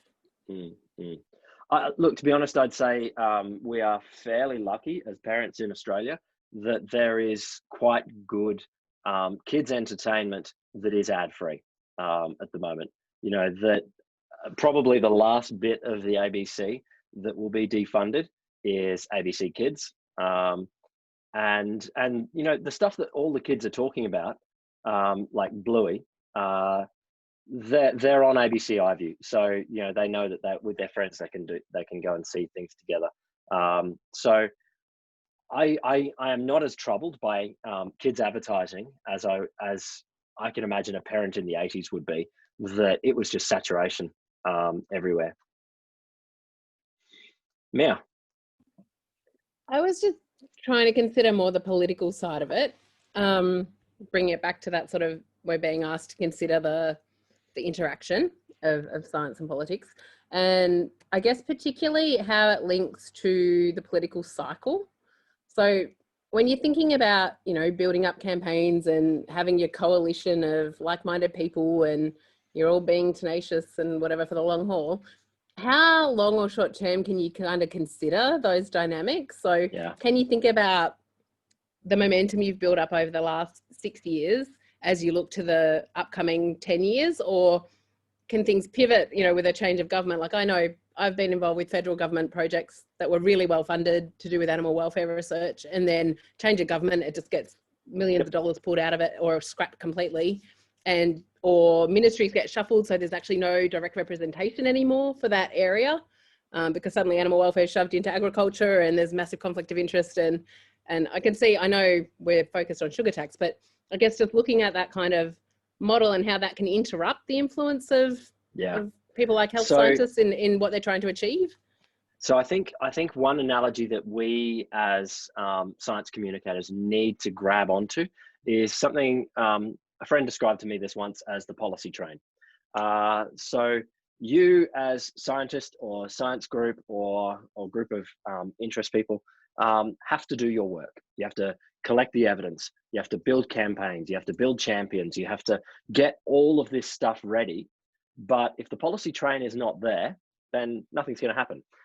But then there may come a time when, either due to a change of government or a key minister or an event happens or something changes the dynamics, suddenly the world turns around and it's like, oh, okay, now is the time for a sugar tax or an animal welfare regulation or a carbon tax or whatever it is. And I think the key thing is we should always be trying to push our arguments forward. We should always be trying to lobby, to connect with people, to build coalitions, to find the right politicians that will work here. Absolutely. But it may not happen. It may not happen for go years. both ways. Like it can. And then suddenly, the politics changes of it, and we've got to be ready at that point. The instant when people are paying attention to your issue, you've got to run. You've got to have your back pocket full of the evidence all ready to go. And when the minister calls and says, "Oh, tell me more about this thing," then you say yes and you dive in and you run as hard as you can at that point. But if just thinking about COVID right now, I think that whilst a year ago, 2 years ago, there's gradually a global momentum building for sugar tax, and that's not gone away. But you can't get much time in the health minister's diary right now. Like they have every country in the world. They have more pressing issues. Now there will be some of them that are going, okay, we want to build back better. Who keeps saying that? People keep saying that. We want to do the right things as we go. So give me the ideas that we can take going forward. So maybe they are thinking that, but maybe they're just too stressed at the moment and they've got to wait for that next time. So I think the policy train is the right way to think about this, that sometimes you can't control the mood around you. You've just got to wait until that moment. Thank you. Elise. I just had a quick question, and this might be obvious, but I actually don't know. Is it possible, like we're talking about a sugar tax, but it's seemingly on a national level, like is it possible to implement a sugar tax on a state and territory level? Interesting. Here in Australia, we have, the states don't have a lot of taxing powers. So whilst the states can tax in some areas, now I'd have to confirm on this. Other countries, it would be centrally done, or in America, it could easily be at the state level. I think in Australia, this would probably have to be a national issue, but I'm not 100% certain on that. I think there is a really interesting question in terms of, is this best done on a state level? Do we modify behavior, experiment with a regime in Queensland versus a regime in New South Wales, see how it affects people? That could definitely be done. And it's not like people would go across the border very much to buy the cheap soft drink. It's possible, but only a tiny bit. So I think there's that, different states having different ways of experimenting. That's a great thing to do. I don't know if there is the capacity for that in Australia though. So, well, I can talk to food regulation. It's complicated. So there is a, FSANZ is like a national body and it does the regulation, but it's enforced at a state level. And any decision has to go through a ministerial council, which has got all the states and territories on it, because under the Constitution, food regulation is a state and territory power. But they sort of conceded some of that to the state level to have a coordination. There's all these issues between movement of goods between states, and you can't have a labeling regulation in Queensland and a different one in South Australia. But there are some things like taxation is different, but certainly things like the GST that's done at an Australian government level. But the local governments can raise levies and things like like around garbage collection and things like that. And they probably can do something about point of sale type stuff, possibly, because and as a matter of fact, this is done at a council level in some states. So it gets constitutionally and regulatory very complicated very quickly with these sorts of things, and that's one of the problems. So whenever we do food regulation, we have to convince 10 different governments, and New Zealand in that case as well. So it's complicated. And you know, this is an interesting thing because in some ways that is better. You get better standards all across the board. But by the same token, there is an argument for experimentation in policies, that being able to compare across different states is a useful thing.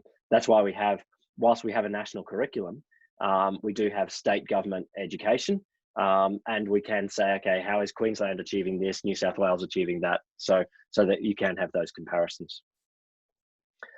Harley.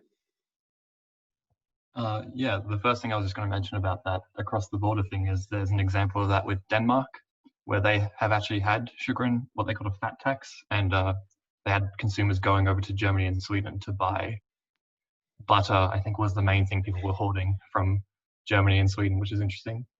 But I found something quite interesting in my literature review was about how there's like some libertarian arguments which against taxing sugar, which, you know, if you don't care about that level of taxation doesn't matter, but there's other approaches that have been suggested, such as like graphic warning labels like cigarettes, and also nudge policies, if anyone's heard of those before, which involve positioning of how things are in stores, and then if you just make healthier options more prominent, people make the choice themselves.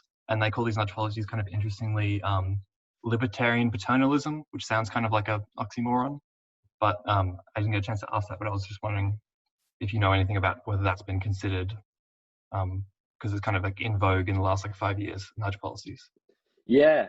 So just to add to your definition there on nudge policies, libertarian paternalism, but it's, I guess I would say in some ways it's a just-in-time form of advertising. So it's right there at the moment, that shifts someone's behavior in a tiny direction by shifting their attitude a tiny bit.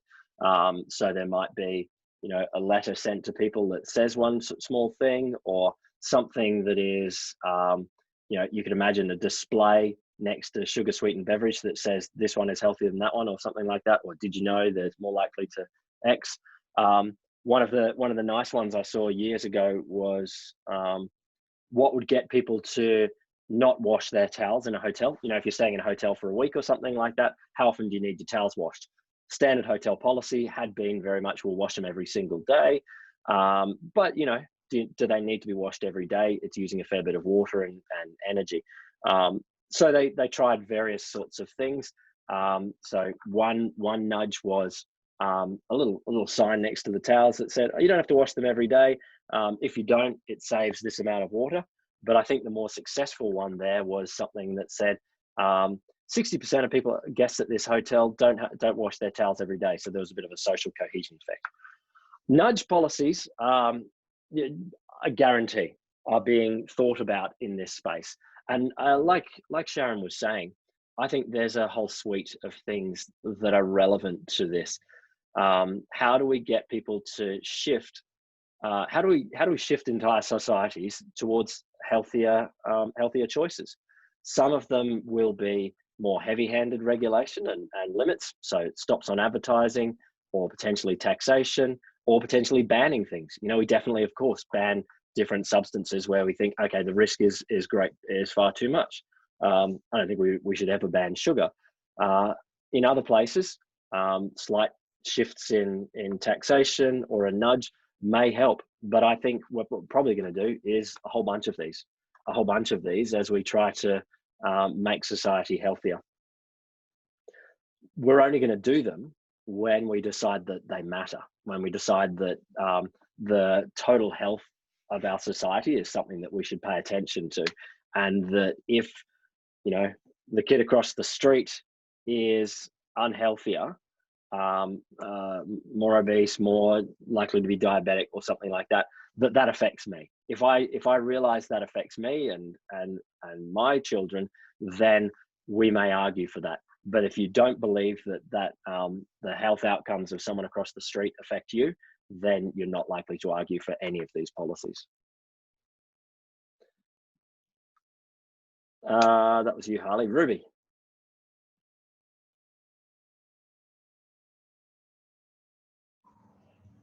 Me? I think I already asked my question. Oh, your hand was still there. Fair enough. Fair enough. Oh, sorry. Sorry. Mitchell. Hey, so before I lived amongst the cane people, I also lived overseas in California as a tech bro. And, we were talking about private health insurance and serving size, and I had a few anecdotes from that experience. So Sure. I think the idea there was that your company, your employer, will care about your health a little bit as well because they pay part of the premium. And in this case, because it was a tech company, they also gave out free lunch and free snacks. So they would also do like smaller plate sizes so that you are inclined to take less food each serving. You can come back and get more, but you take less by default. And also really small serving sizes of sugary desserts. And again, you have like these two incentives, like one, it cuts down on cost of a benefit that they provide, but also it's more healthy for the employees. More healthy employees are more productive, and they cut their premiums on insurance. So Ali also mentioned on chat, like the positioning of fruit up the front in a supermarket, very similar. You'd have free snacks, like free sugary drinks, but they're lower on the shelf and harder to find. And so you're less likely to take them. There are just tiny barriers to consumption.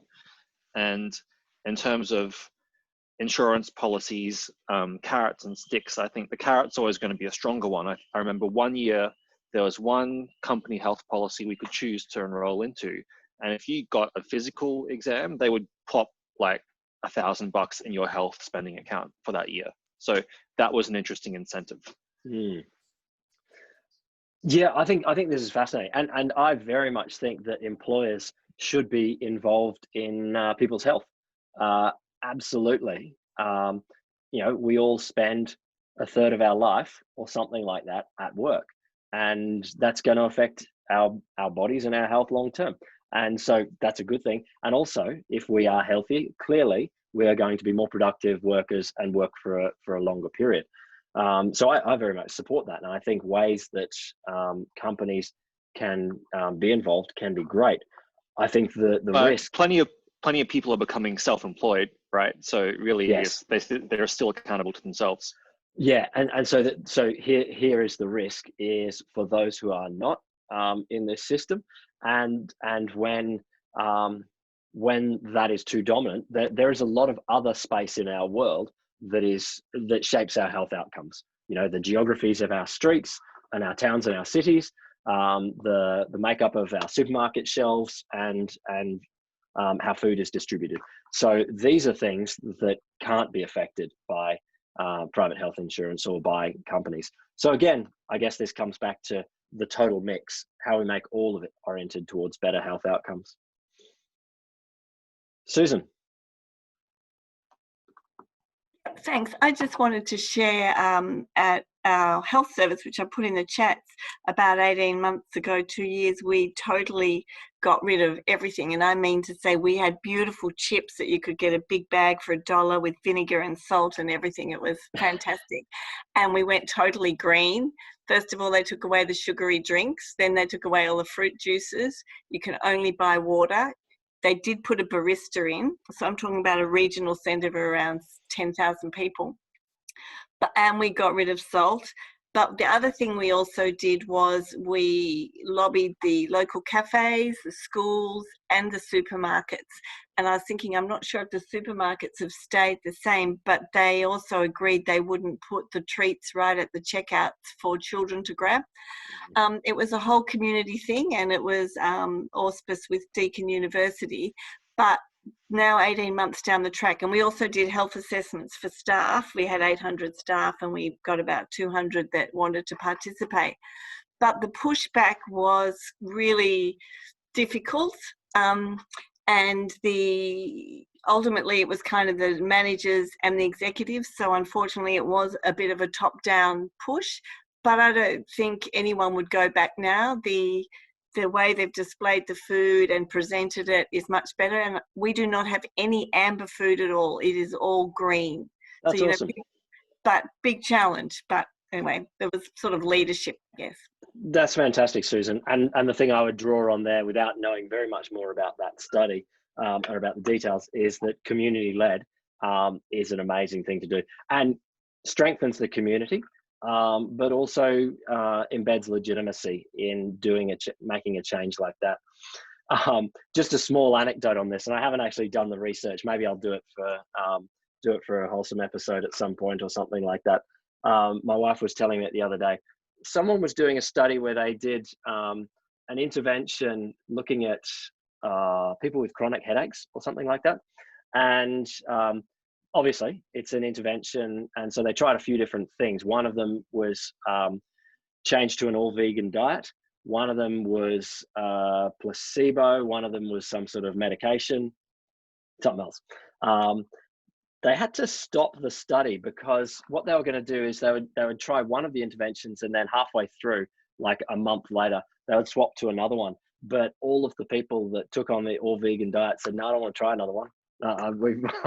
I've had success. Now I'm not a vegan, but it cracked me up. I'm not even vegetarian, but it cracked me up that you could have such a clear intervention success that people won't even listen to the end result of it. They've got enough details already. Manuela. Yes, I have a question about the assignment, but also in general when we write an opinion piece, when talking about this, issues that are not black and white or yes or no.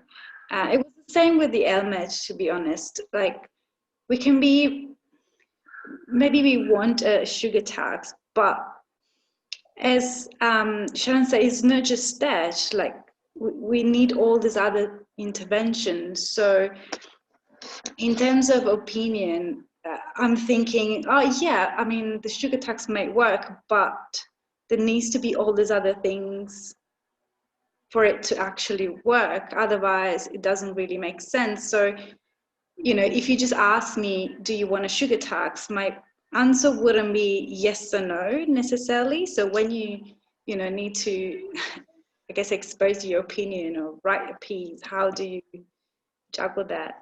Yeah, look, this is I guess the critical issue of this course, how we advocate for something in a complicated world.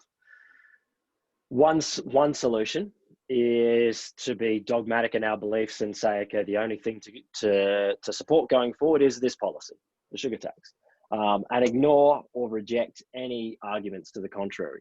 Is that likely to be successful? Probably not. Probably the only way to be successful is to recognize that there are a diversity of opinions and a diversity of voices, and that if we are to be successful, we have to bring as many of them along as possible, find solutions for the downsides, and make interventions that are possible rather than imaginary. We could say, okay, our solution for climate change is, okay, tomorrow we turn off all of the coal-fired power stations and turn off all of the gas-fired power stations, and you're not allowed to drive your petrol car anymore.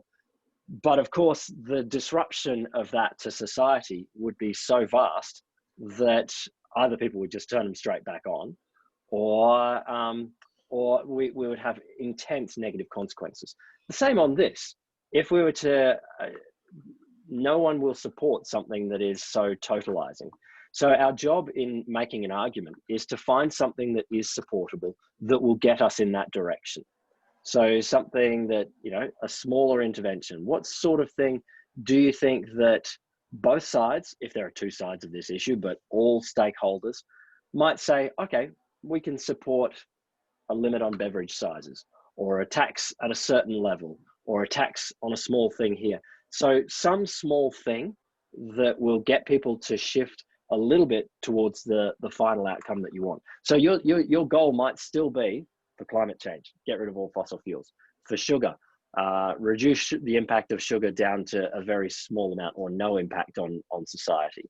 That goal might be there, but you can only walk in a direction. You can't get straight to the end result. So in arguing your opinion piece, as much as possible, find some small contribution that you can probably get most or many of the stakeholders on board with, and you're more likely to be successful.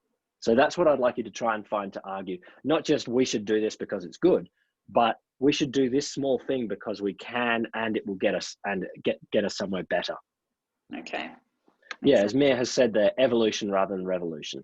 Like revolutions do happen, but they're unpredictable and difficult to control. And really, we can't make an argument for that. You know, it wouldn't, yeah, I think the role of science in terms of government is to provide evidence for these shifts, small steps that will get us in a better place, not flip it all over. Okay, thank you.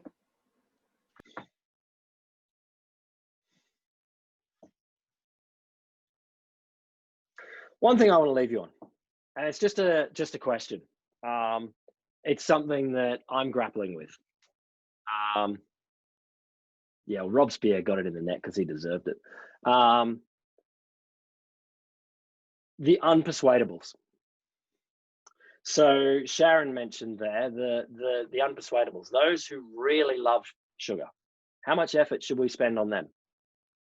Similarly, how much effort should we spend on people who really resist the idea of climate change or any particular issue? People that, in a smoking sense, that are, you know, they're still smoking an awful lot, a pack a day, and it's really hard for them to give up. They've tried to quit 10 times, and every time has been unsuccessful.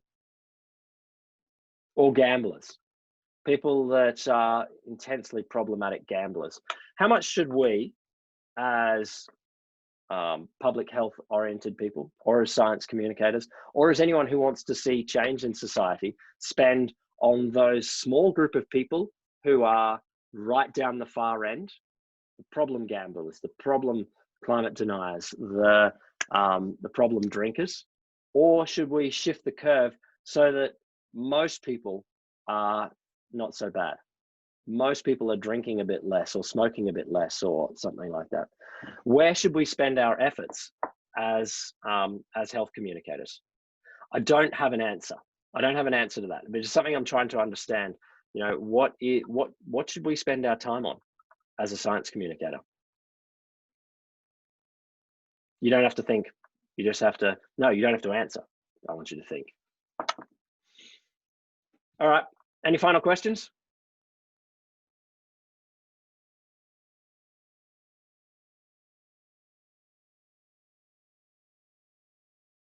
Go and have lunch. See you next week. Thank you, Will. Go later. Thank you.